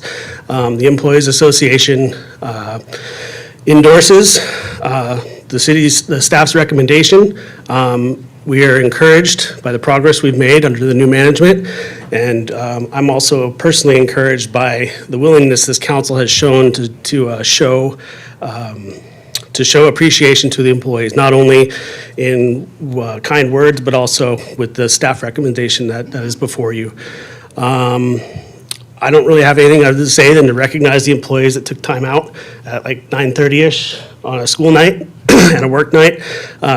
Employees from utilities, from code, and from public works. So I'm not going to take up any more of your time. If you guys have any questions, I'm available, but thank you for your consideration. Thank you, Cade. Thank you all for coming. Okay. And that's the only public comment. That is the only public comment. Okay. Do we have any discussion, or would someone like to make a motion? I'd just like to jump in real quick. As a nearly 40-year municipal employee, retired, thank goodness, I know the unique challenges and rewards of working for a city. And I was fortunate, right after I got appointed to city council, I took that trolley tour of the city, and I was fortunate enough to ride along with a lot of the city workers, electrical, people in the water department, and it was really nice to sit there and get a couple hours to chat with them. I was really impressed to see, having worked for cities, you see different degrees of enthusiasm and dedication, and I was extremely impressed with the group that I worked with, or I rode with. And then when I was disappointed when I got back to learn that our employees in our city were not paid like the median employees throughout our county. That was discouraging. It was good to know that we were in the process of having a consultant and working on that to take care of that problem, and now it gives us an opportunity to do that. At least it's a first step. We talk about retention and quality. We have the quality. We need to ensure the retention, and the one way we do that is to pay our employees. And like I said, I hope this is the first step. And I appreciate city manager. There's always some tweaks. You can't always get like employees to judge. And we have several of those positions that we need to address that. And I really like the fact that he said we need to make that retroactive when we decide what those pay grades should be. We need to step it back to what we approved tonight. And with that, any other comments, I'd love to hear. I'd just like to echo what you said. We have an extraordinary workforce in San Clemente, one of the best, I think. I've had the opportunity to work with many of you over the past year. Whenever I have a question, I get a succinct answer. Our staff is really what makes this city such a great city. And I just want to thank you all for the work that you do. And we appreciate it up here. It makes San Clemente, everything makes San Clemente looks like the great city it is, and you guys are the backbone, the engine of San Clemente. So thank you. All said? Yeah. Councilmember. This is a study long in the works, and so grateful that it's finally here, because you staff deserve this. You work so hard to make our city amazing. Thank you for what you do. A lot of the public don't know, when there's a sewer leak, or when the issue was going on down by Cypress Shores, there were men head first down a manhole working on the issues there.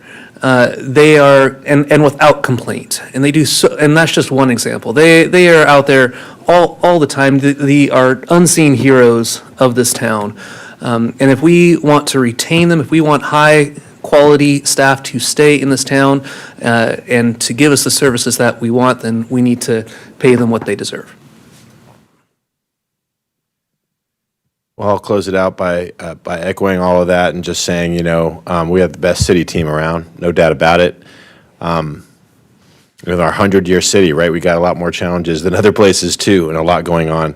We don't often get the chance to properly recognize y'all, and by recognize I mean with actual money that makes your life easier and allows you to take care of your families. And this is an incredible opportunity that we do get to do that. And so I wholeheartedly support the staff recommendation. It's incredibly expensive these days in California, and this is our opportunity to bring you all up to at least the average of where everybody else is, and then work from there. So good first step, but a great opportunity for us to recognize your excellence out there on behalf of all of our city council and our residents. So with that, does anyone have a motion? I'll make the motion. I'll second. You're moving staff recommendation? Do you want me to read the resolution? No, you don't need to read the resolution. Thank goodness, and then I'll just, I move that we accept staff That would- recommendation. Both resolutions. For both resolutions. For both resolutions. Just one resolution. Staff recommendation is just Just the one staff resolution. recommendation is one resolution, and that's all you need to say, because we don't want you to have to read more than you need to. The motion is left. Yeah, it's item 10A. Yeah. I move that we accept the staff recommendation. Motion is Leffler, second is Cabral. Good, he wants to be the second, great. Okay, and with that, all in favor? Aye. Any opposed? Seeing none, it is unanimous. Congratulations. As a civil servant myself, congratulations.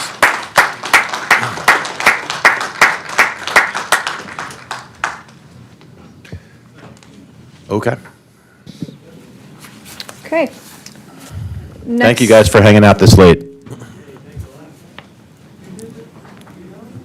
All right, next item on the agenda is consideration of initiating and setting a public hearing to consider changing or revoking conditional permit 1021 voluntary compliance agreement and wireless screening Form WMS 23-231 related to the property located at 616 Del Dios, Assessor's Parcel Number 690-552-05.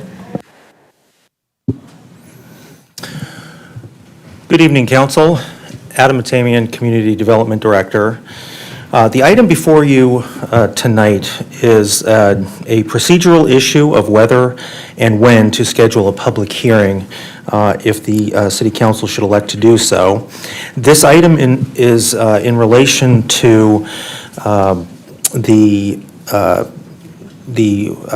tower that is in the Rancho San Clemente area adjacent to the Harborview Estates HOA. Due to public comments and some other communications that the city has received, primarily on the City Council meeting of October 17th and the joint study session of the Planning Commission and City Council on November 8th, it has come to the city's attention that there has been some issues with the tower in terms of its use and management. A number of public comments and testimony asserted that the facility was abandoned and non-operational for more than 1 year. The facility has not been maintained in accordance with conditions of approval, and the site has been operated in a manner that constitutes a public nuisance.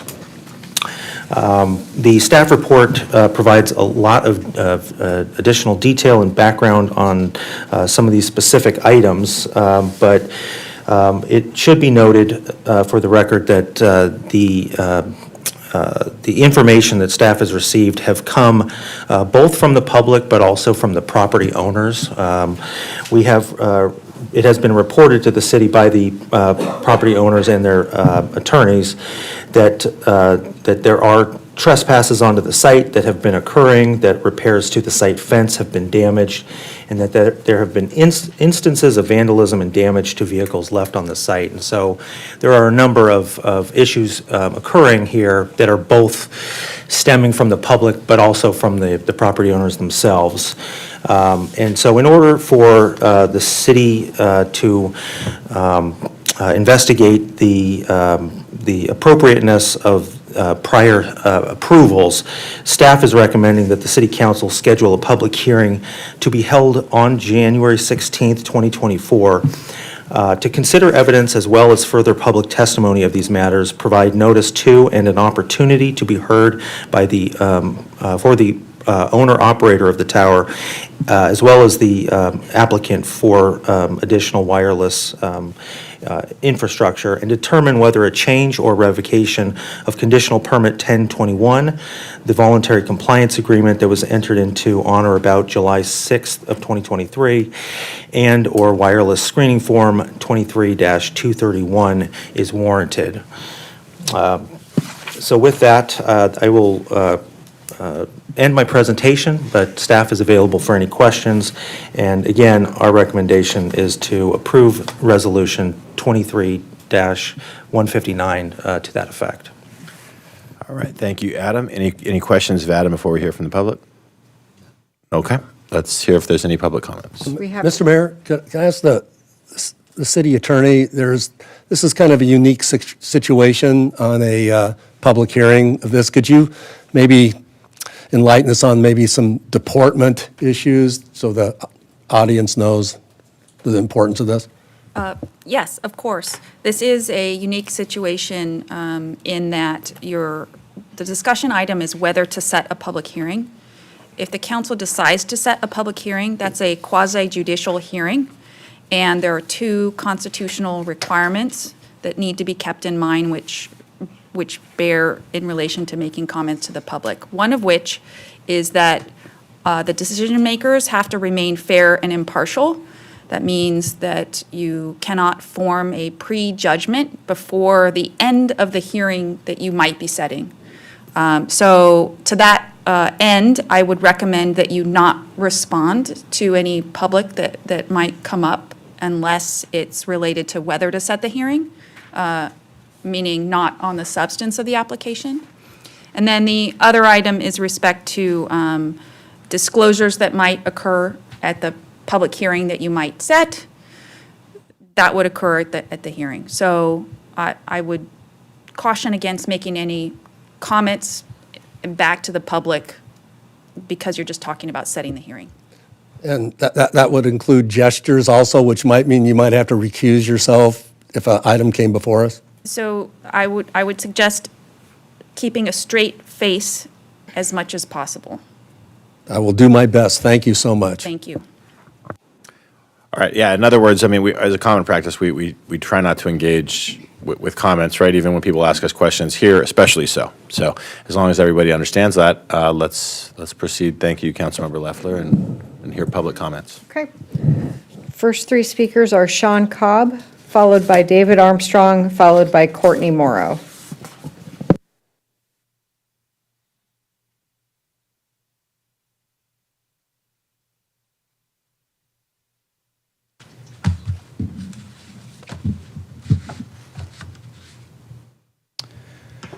Good evening.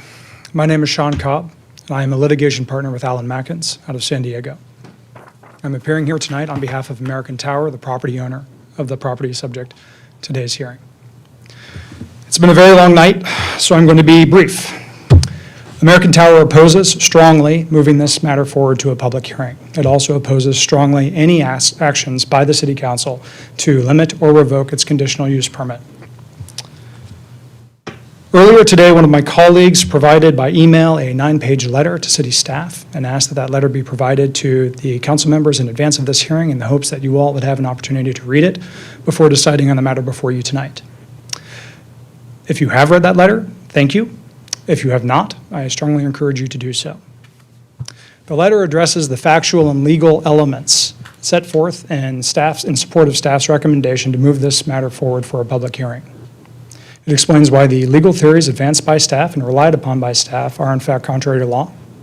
And it identifies the alleged facts set forth and relied upon by city staff, explains the difference between these allegations and evidence, and reminds the city that it is already in the possession of substantial evidence, including documentary evidence, refuting a great many of the facts relied on by city staff in advancing this recommendation. In short, the letter is designed to, and does, remind the City Council of its agreement with American Tower and the legal and factual infirmities that face the City Council if it proceeds in this fashion, as well as the consequences that may arise.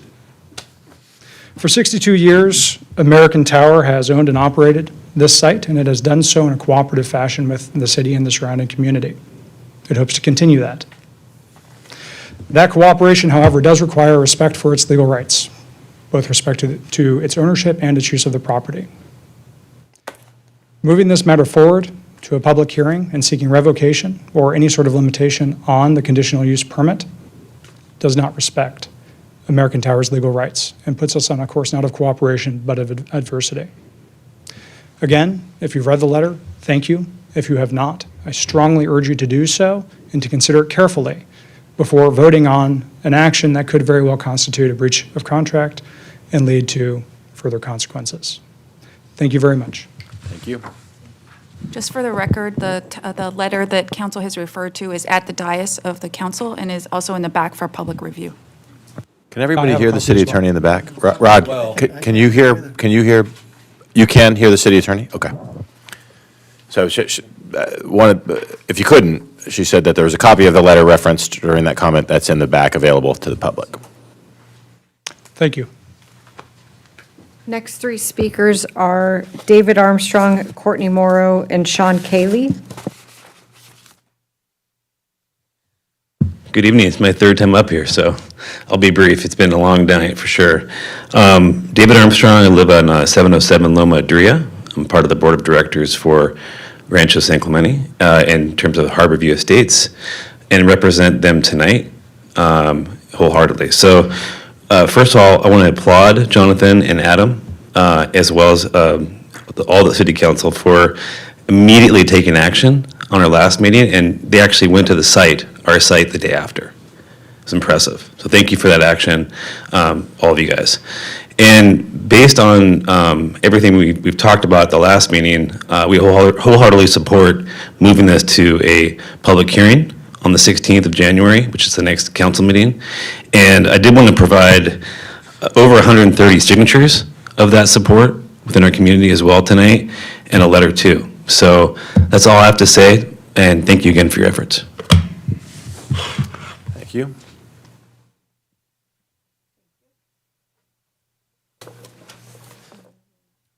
The materials referenced by the speaker will be available in the back for public review.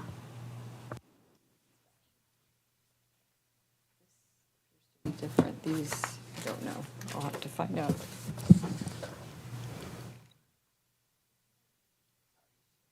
Yes.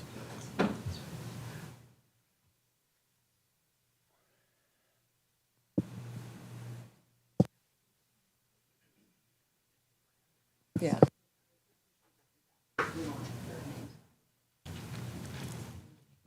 So the petition will not be in the back for public review because it has personal private information on it and it needs to be redacted. But any member of the public who would like to review that can make a request of the city clerk and we will get that to you right away in a redacted form.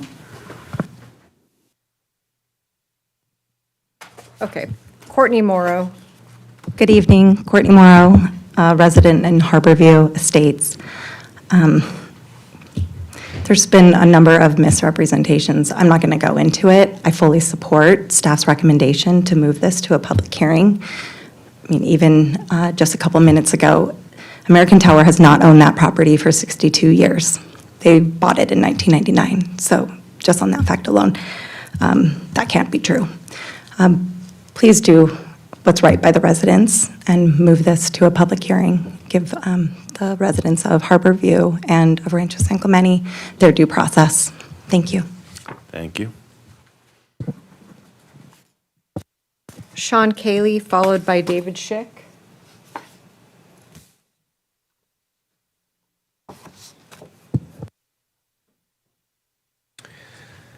Good evening, Mayor, Council, staff. Thank you for giving me the opportunity to stand behind this podium. I'm not known to be a public speaker, so I am a bit nervous as I'm speaking to you. My name is Dr. Sean Cayley. I'm a new resident in San Clemente.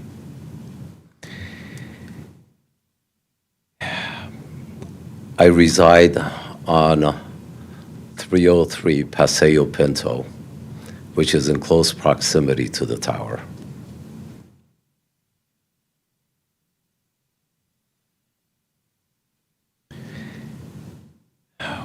When I was going through the process of purchasing my home one of the components of my due diligence was, are you able to hear me? Yes. Okay. Was the tower. It looked like an innocent structure that was sitting there. It is an easy view to my home. And the seller of the home I purchased was a very well-known broker who resided and was very active in San Clemente for many years. So I asked her about the status of the tower, and her response to me was, it is pretty much a skeleton that's been sitting there for years. It has not been functional, doesn't do anything, it doesn't harm anyone, and it may have its aesthetic deterrence, but in reality, because it is non-functional, it may not have any health impact or detriment, if that's what your concern is, and that's exactly what she meant, she said. So I went and I took her by her word. I apologize if I'm making comments that may be something that you may have heard from other members of the residents in the community before, but I'll try to be, in fact, I'm going to be as brief Reminder, as you only have a few possible. seconds left. I'm sorry? You only have a few seconds left, so Okay. please.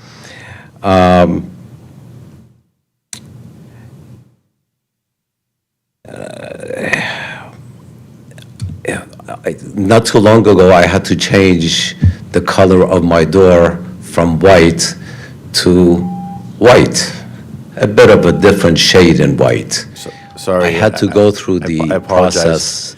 You of only get 3 minutes, permits. and once the red light, I was trying to kind of get you to the. May I just make one more comment? I'm sorry, we can't go It'll beyond be a very brief comment. the 3 minutes. It's much easier to say no, it's only 2 letters, than it is to say yes, which is 3 letters. Okay, Thank you. thank you. Thank you again for the opportunity. Yes. David Schick, followed by Amanda Q.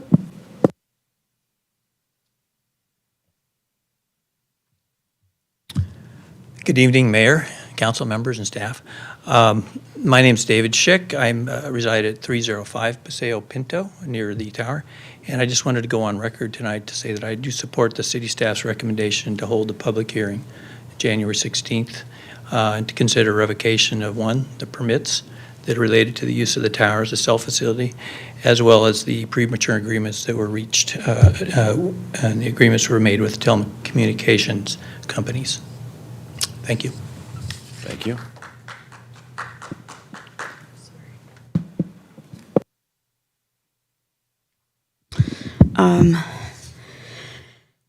Many residents and business owners came together to have security at North Beach as well as other areas. After the shooting in Maxwell Park, it was again former Mayor Gene James who addressed the matter immediately.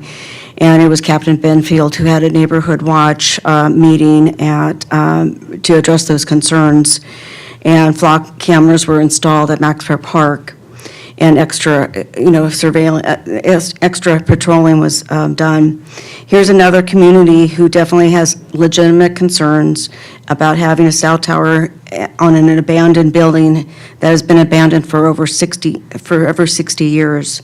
I attended that joint planning commission meeting, and there was so many residents that spoke and had done a lot of great research and really did do their due diligence.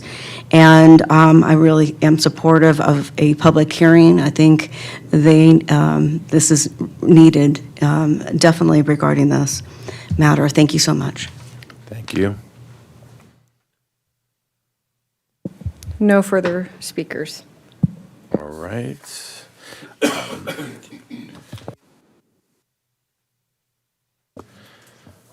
Okay.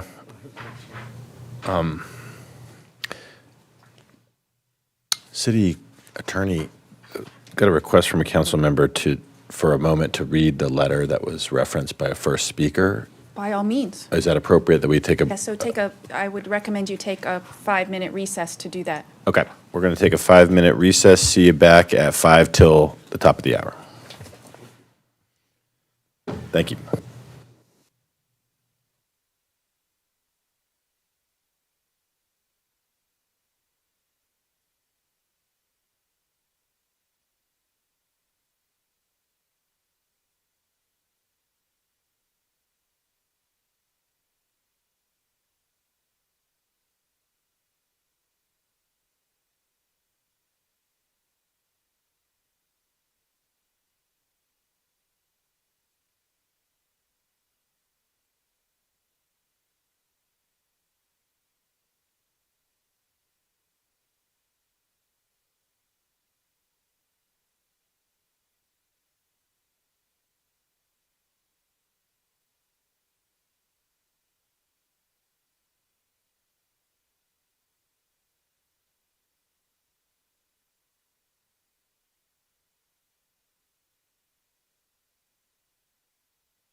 But I washed it down with Diet Coke.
Okay, we're going to start back up again here, and I believe where we left off was we had finished any public comment we had for this item.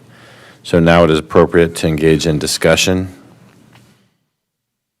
And the narrow issue again is whether we will initiate and set a public hearing regarding this topic.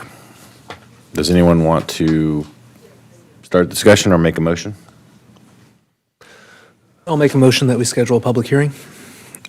So you're moving to accept the staff recommendation? Correct. Motion is Enmeyer, second is Noblock to accept the staff recommendation. Any discussion on that motion or other motions?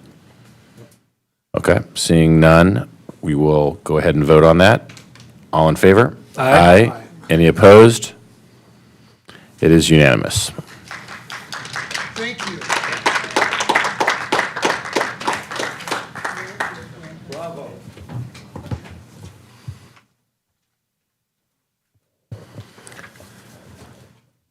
Okay.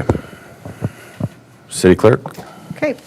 Creation, next item is creation and funding of an emergency operations coordinator, public information officer position. Mr. Mayor, on this item, and maybe the city manager can chime in, this item has changed a little bit since it was put on the agenda in that there might be some other responsibilities by this position that haven't been worked out yet.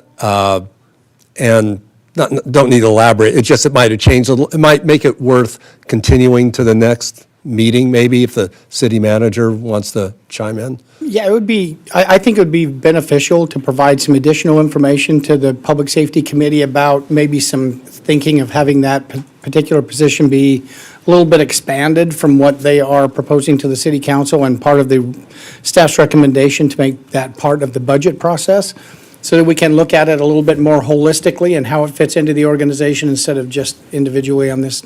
I think warrants a discussion with them if the council is so inclined. Okay, thank you, City Manager. Do we have any public comments on this, City Clerk? We have one public comment, Lois McNichol. Okay, let's hear that public comment first.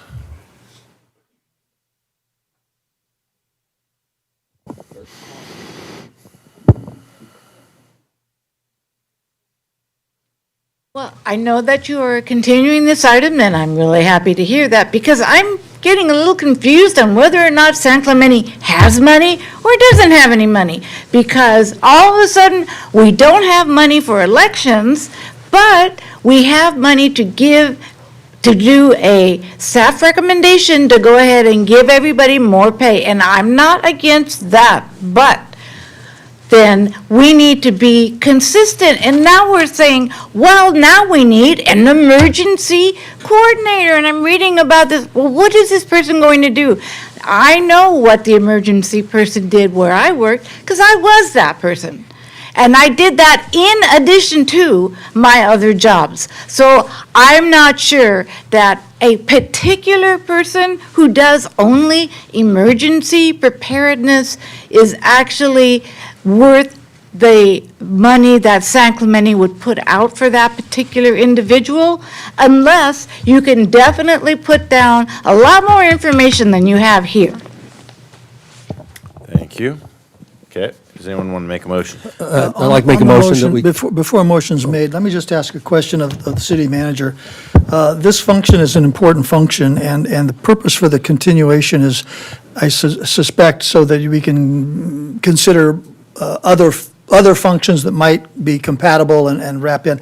Would it be helpful, because I think this matter needs to move forward, would it be helpful if instead of calling this a public operations coordinator, public information officer position, we say it's the operations coordinator, public information officer function, and that function can then be expanded, and we can, during the budget hearing, the staff can report back on an expanded function, but have direction from the council that we like the recommendation and want to move forward in that direction. Because someone could obviously wear two hats and still get the job done. Excellent idea. That's perfect, yeah. So I'll second it. I'll make, is there a motion on the floor? Well, I was about to make that we continue. Okay. There's no okay. motion, no motion is I'll make currently a on the motion that we approve staff recommendation with the modification that instead of referring to the operations coordinator, public information officer position, we say the operations coordinator, public information officer function. I'll second. Okay. The motion is Noblock. The second is Leffler. Not sure I totally understand it, but if the city manager agrees, then let's roll with it. Bottom line is we're going to be moving this to a later meeting. We're approving it now. He's going to come back during budget hearings with the function / Okay. position. With the better definition. All right. All in favor? Aye. Any opposed? No. Matter is unanimously approved. The motion is.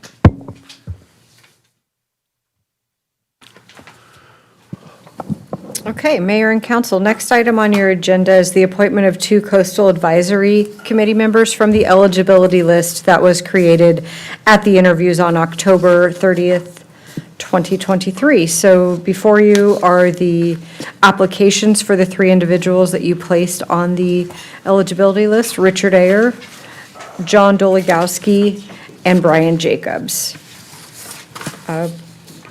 We would need to set one term to expire 2024 and one to expire 2025. So you can vote, you can have just deliberations, whatever makes most sense. We have prepared these voting sheets just in case you want to go that route. Yeah, let's hand out the voting Okay. sheets.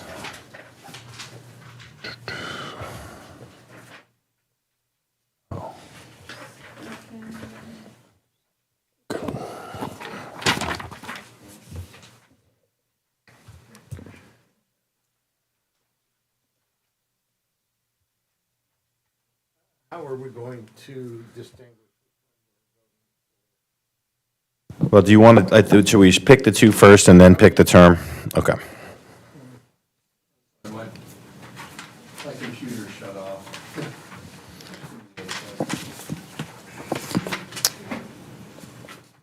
Do you need the applications, Councilmember Leffler? Well, I think I'm. Oh, I'll take, If it's on the. if you have a copy, I'll take I that. think I'll have them now. I've got one copy here. Megan, do you have one in your book?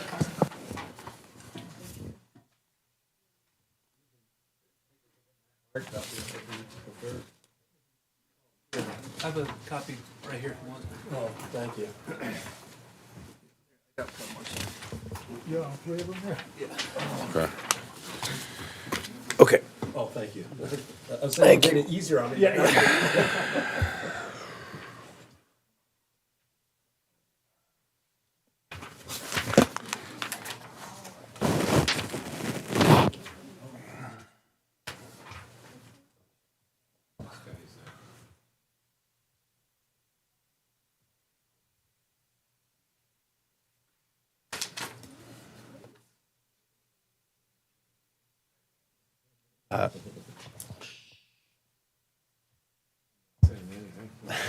No, nobody's saying anything up here.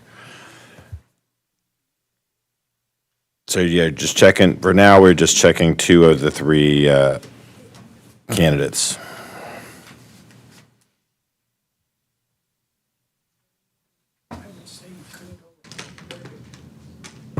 Yes.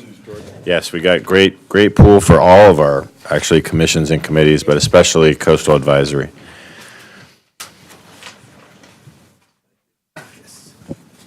Okay, Mayor Duncan voted for John Dolegowski and Brian Jacobs. Councilmember Enmeyer, John Dolegowski, and Brian Jacobs. Mayor Pro Tem Noblock, Richard Ayer, and Brian Jacobs. Councilmember Cabral, John Dolegowski, Brian Jacobs. And Councilmember Leffler, John Dolegowski, and Brian Jacobs. Brian Jacobs received 5 votes. John Dolegowski received 4 votes, and Richard Ayer received 1 vote. So now you just need to determine which serves, who We have serves a term of Should we have the 2024. top vote getter do the longer term? Right. Okay. I'll make a motion that we have Brian Jacobs be appointed with term expiring June 30th, 2025, and John Dolegowski be appointed with the term expiring June 30th, 2024. Second? Motion is Duncan, second is Noblock. All in favor? Aye. It's unanimous.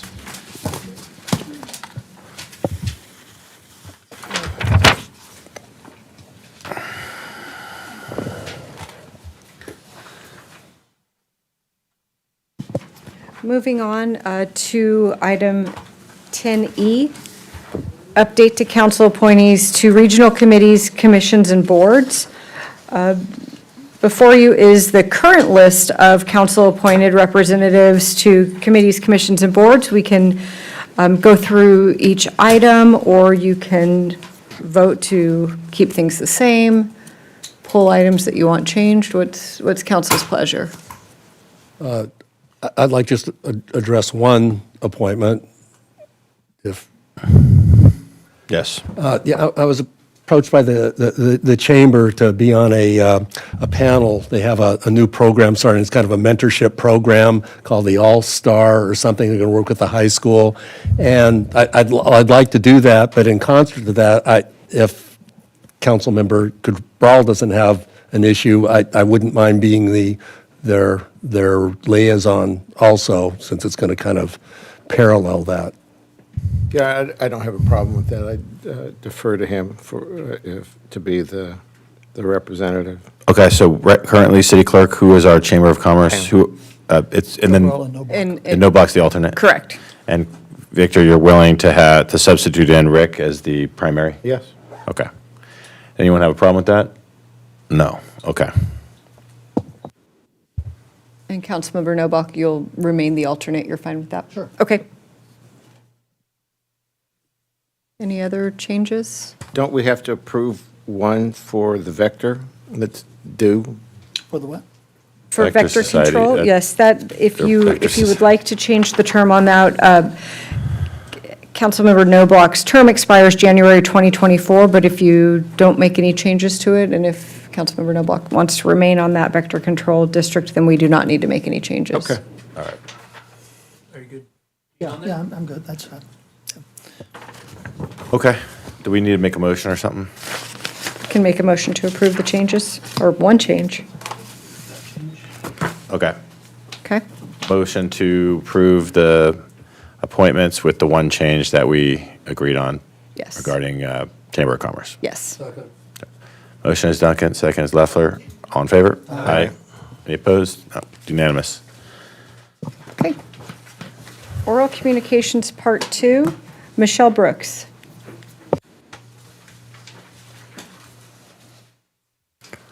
Made the second shift, huh?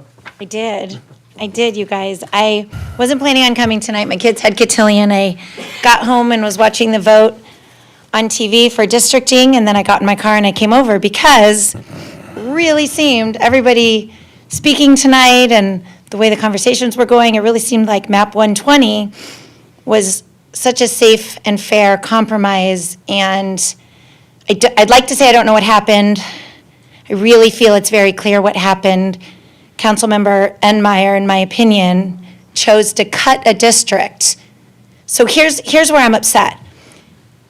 All this back and forth on not splitting the Pier Bowl, yet you chose to split Southwest. Am I looking at the map correctly? You split up Southwest. A community, Councilmember Enmeyer, you say you're invested in and you say you care about. But looking at the map, you kept the neighborhood you're from and you grouped it with the neighborhood you live in, Rancho San Clemente. How can you look us in the eye, knowing all the emails you guys got in support of not splitting up Southwest, and push for that tonight? I just wanted to come and look you in the eye and make you at least look me in the eye with that, because you know Southwest is my neighborhood. I have a ton of friends there, and you won on being a good person and a person of integrity. And what I've seen tonight with this vote and this districting to group these two neighborhoods together and to split my neighborhood is not ethical, and it's not the character you portrayed when you ran. And everybody I know that voted for you said they voted for you because you're a nice guy. And this is pure politics to redistrict and make a change that affects thousands of people. That you all sat here and say you represent the whole city. Nobody cares about Southwest. You guys got security in North Beach. When they complained about the homeless, we hired security. When they complained about splitting the Pier Bowl in this district, you guys made a change in the map. What about Southwest? Don't tell me you didn't get emails from everybody I know in Southwest. We're a sleepy town till you wake us up. It is not fair what you guys have done. Who's helping me with the encampment except for God bless Andy? God bless Andy and my friends in San Diego, my friends at Supervisor Desmond's office, not your friends at Katrina Foley's office, my friends. That's the only reason they're coming, and because of Andy.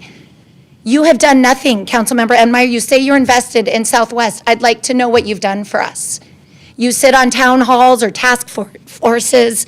You didn't help with the detox homes. You bailed the night of that meeting. So the two people that would have helped us weren't able to come because you said you were going to be here with Councilmember Knobloch, and you did not come. We have a growing encampment that endangers my kids on the daily. They can't walk and bike to school like maybe your kids can. You say we have so much in common with Rancho San Clemente. What are you doing to help the neighborhood you're invested in? You split up Southwest, you guys. How come? How come you didn't split the Pier Bowl and you can justify splitting Southwest? I can't believe how much time I had. Thank you for hearing me out. I'm so upset by it. I hope somebody answers me tomorrow. Thank you. All right. Any other comments for oral communications? No further comments. Okay, future agenda items. Does anybody have any future agenda items for 2024? I have one item. It's a resolution that's been used in other cities that. Yeah, his mic is on. Maybe closer to the mic. Yeah. I have one resolution. It's used in other cities. It just sort of recites in some whereases, you know, how we will be committed, even though we're a district, new districts, that we will serve individually, and we commit to serve as being, as if we represent the entire city, and that we commit individually to do that. I mean, I think each of us has to decide individually, but I have a draft, and if I can get a second, I appreciate it. The second to consider the To resolution. agendize it. Yeah. Second. Do we agree that we'll do our jobs properly? Yeah, essentially. But we're going to sign it that says we're going to do it. That sounds good to me. Okay, we got two. Two is all we need because it's already. Doesn't need a staff Okay. report. Okay, so we have two to agendize it at the next meeting, which would be in January. I heard Cabral. I'm sorry, I didn't catch the second. Was that Leffler? Oh, Sorry. Okay, any other future agenda items? Right. okay.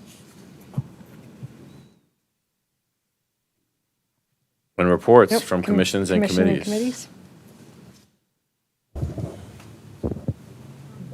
Okay. Subcommittee updates. Go ahead.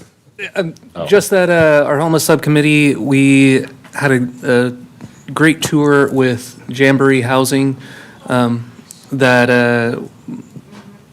hopefully there'll be some progress on there.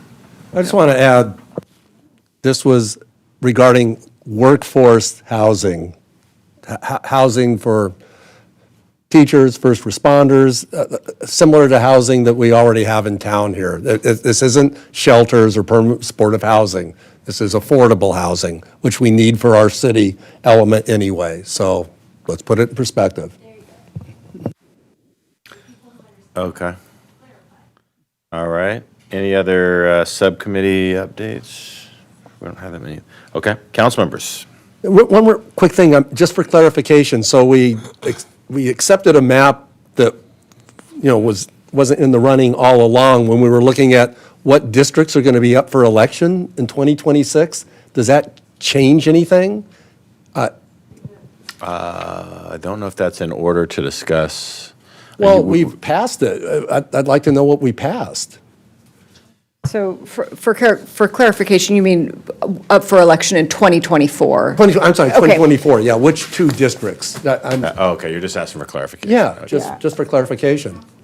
So we're essentially just revising the district election map that was adopted last meeting. So we're changing this to map 111. I'll have to reconfirm. I don't have the documents in front of me. Because I assume it's going to be It should be the same. Yep. 109, we had designated districts 3 and 4, the Right. two coastal districts, to be up. Okay. Now that we have a new map, the lines aren't the same, and you're right, we haven't decided Right. which districts are up for election. Which I think is important, right? It's very important. It's probably still 3 and 4, but we, It's a different map with different, okay. it's just a different map. I think it'd actually be Still- 3 and 2. So now it's, so now it is two different districts.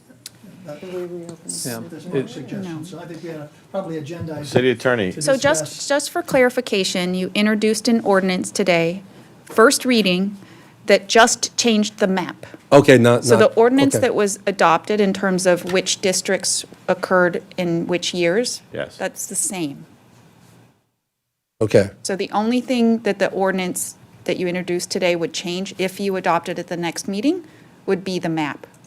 So if we gave 2 numbered districts, we would now look at the new map and say it's those 2 Same numbers. numbers. So if we wanted to change that, we'd have to re-agendize it and change So would you that. suggest Well, we and you can agendize? do that in connection with the second reading. Okay, Well, do we I- need to separately agendize it, or can we bring it up as part of that discussion?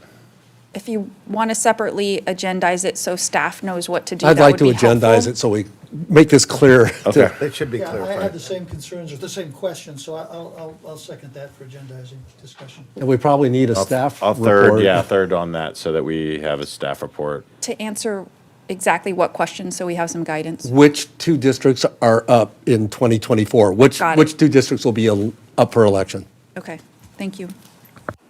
Okay. Any other council member comments? Just one. Every meeting, we have plastic bottles up here, and I understand we get thirsty and everything, and I don't want to agendize anything because we have a staff report coming up soon about our environmental policies. But just in the meantime, until that, I would just encourage our city council to either start bringing your own reusable water bottle or to just not drink out of this one. Why not? right. Why not? Just because it is a plastic water bottle that can lead to more environmental damage to our oceans. Doesn't the aluminum do that to our bodies? This will create, you can recycle this. Do I get a pass on this? You can get a pass tonight, yes. I'll bring a paper straw. Yeah, so this is just voluntary. Yeah, that's all. I just Okay, have one, that's I good just have one item, and it is, as we adjourn this evening, we need to consider that, and recall that there are memorial services for the San Clemente matriarch, Lois Dival. Those memorial services are taking place on Saturday, January the 6th at 2 PM at St. Clement's Episcopal Church in San Clemente. Please, city manager, ask Miley to put that on all of our calendars, so we, I mean, they know that, right? Would you like flowers sent as well? yes, I think we'd like flowers sent if that we haven't already. Well, one last thing is, if the audience wants to stick around, are we having a swearing in? So I talked to the city attorney, there's no need to do an additional oath of office, but if we could please talk with Councilman Cabral and Councilman Enmeyer after, just so we can, if they want to do anything with families and whatnot, it'd be nice to kind of arrange that. And that would be for the 16th or something, whatever the next That's meeting. correct. But as of today, as of the end of this meeting, we are sworn in. Should we have some kind of? It's not a swearing. I don't think it's a swearing in. An Yeah, appointment they're and- at the- It's an appointment. No, I At think the it end of was. this meeting, you would assume the role of the mayor, that's correct. All right, well, on Is that that note, right, on that note, yes, city attorney. Oh, no, before you, but no, we're not to you yet. Sorry. Yeah, on that note, it's just, it's been a whirlwind year. The greatest honor of my life to be the mayor of this fine, amazing city that frankly surprises me in beautiful ways every day. And is just charming and wonderful and full of great people. And it's been really a tremendous opportunity for me to represent the city. I hope I've done a good job. I hope I've tried to bring us together. I hope I've tried to keep the council, professional and functional. And I hope I've just tried to bring positive light onto the city. And again, I'm just incredibly honored to be able to be the mayor, and I'm very, very happy to and congratulate Victor on getting that opportunity after the end of this meeting. It's certainly an amazing experience, and congratulations and best of luck, Victor, and looking forward to your ceremony, I guess, when we do that in January. So just thankful to the council for actually all coming together too to get a lot done for the city and more to do, but I think it's been a good year and looking for an even better year next year. Yep, and you've chaired the meeting so well and got us out of here at a reasonable hour. Well, I just, Except when we have double sessions like tonight. right. And that's right after I just went on and on. So appreciate that. Thank you, Mayor Pro Tem. I really appreciate that. With that, City Attorney. Thank you. Since this might be the last meeting of the year, I just wanted to wish everyone a very Merry Christmas and a Happy New Year, and I have no report. Thank you. How is it being the city attorney for the city of Oh, San you're trying to Clemente? draw that out. It was a pleasure to serve the city of San Clemente in 2023. Thank you. Thank you. City Manager. There are 3 contracts that we need to make you aware of. One is with Underground Solutions, and it was Camino Veracruz Recycled Water Extension in the amount of $14,807. The second one is also with Underground Solutions, which was potholing services for the Recycled Water Quality Improvement Project, and that contract was $25,294. There's a contract with O'Connell Engineering, which was an emergency repair of an 8-inch water line located at Avenida del Presidente, and that contract was $20,850. And with that, I too wish you Merry Christmas, Happy Holidays, and thank you for all you do. This is not an easy job. I get to see firsthand what the council does. It is not easy. It's amazing what you guys do for your community. But then again, we do reward you with salary. So, it's $400, come on. So, no, thank you for all you do. Are we in this mid-level also? It truly is a labor of love, what you guys do, so.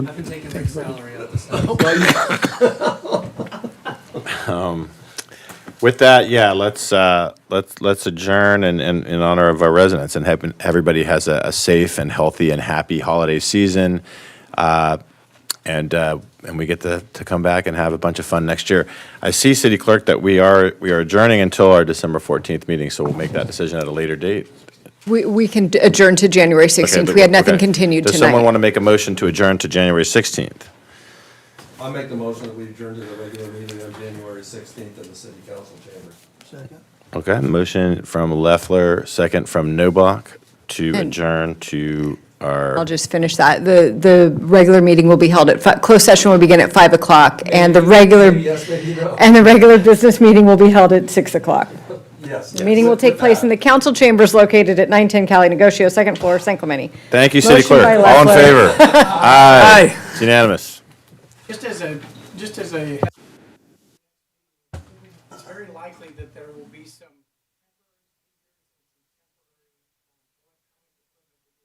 Oh. There's going to be about a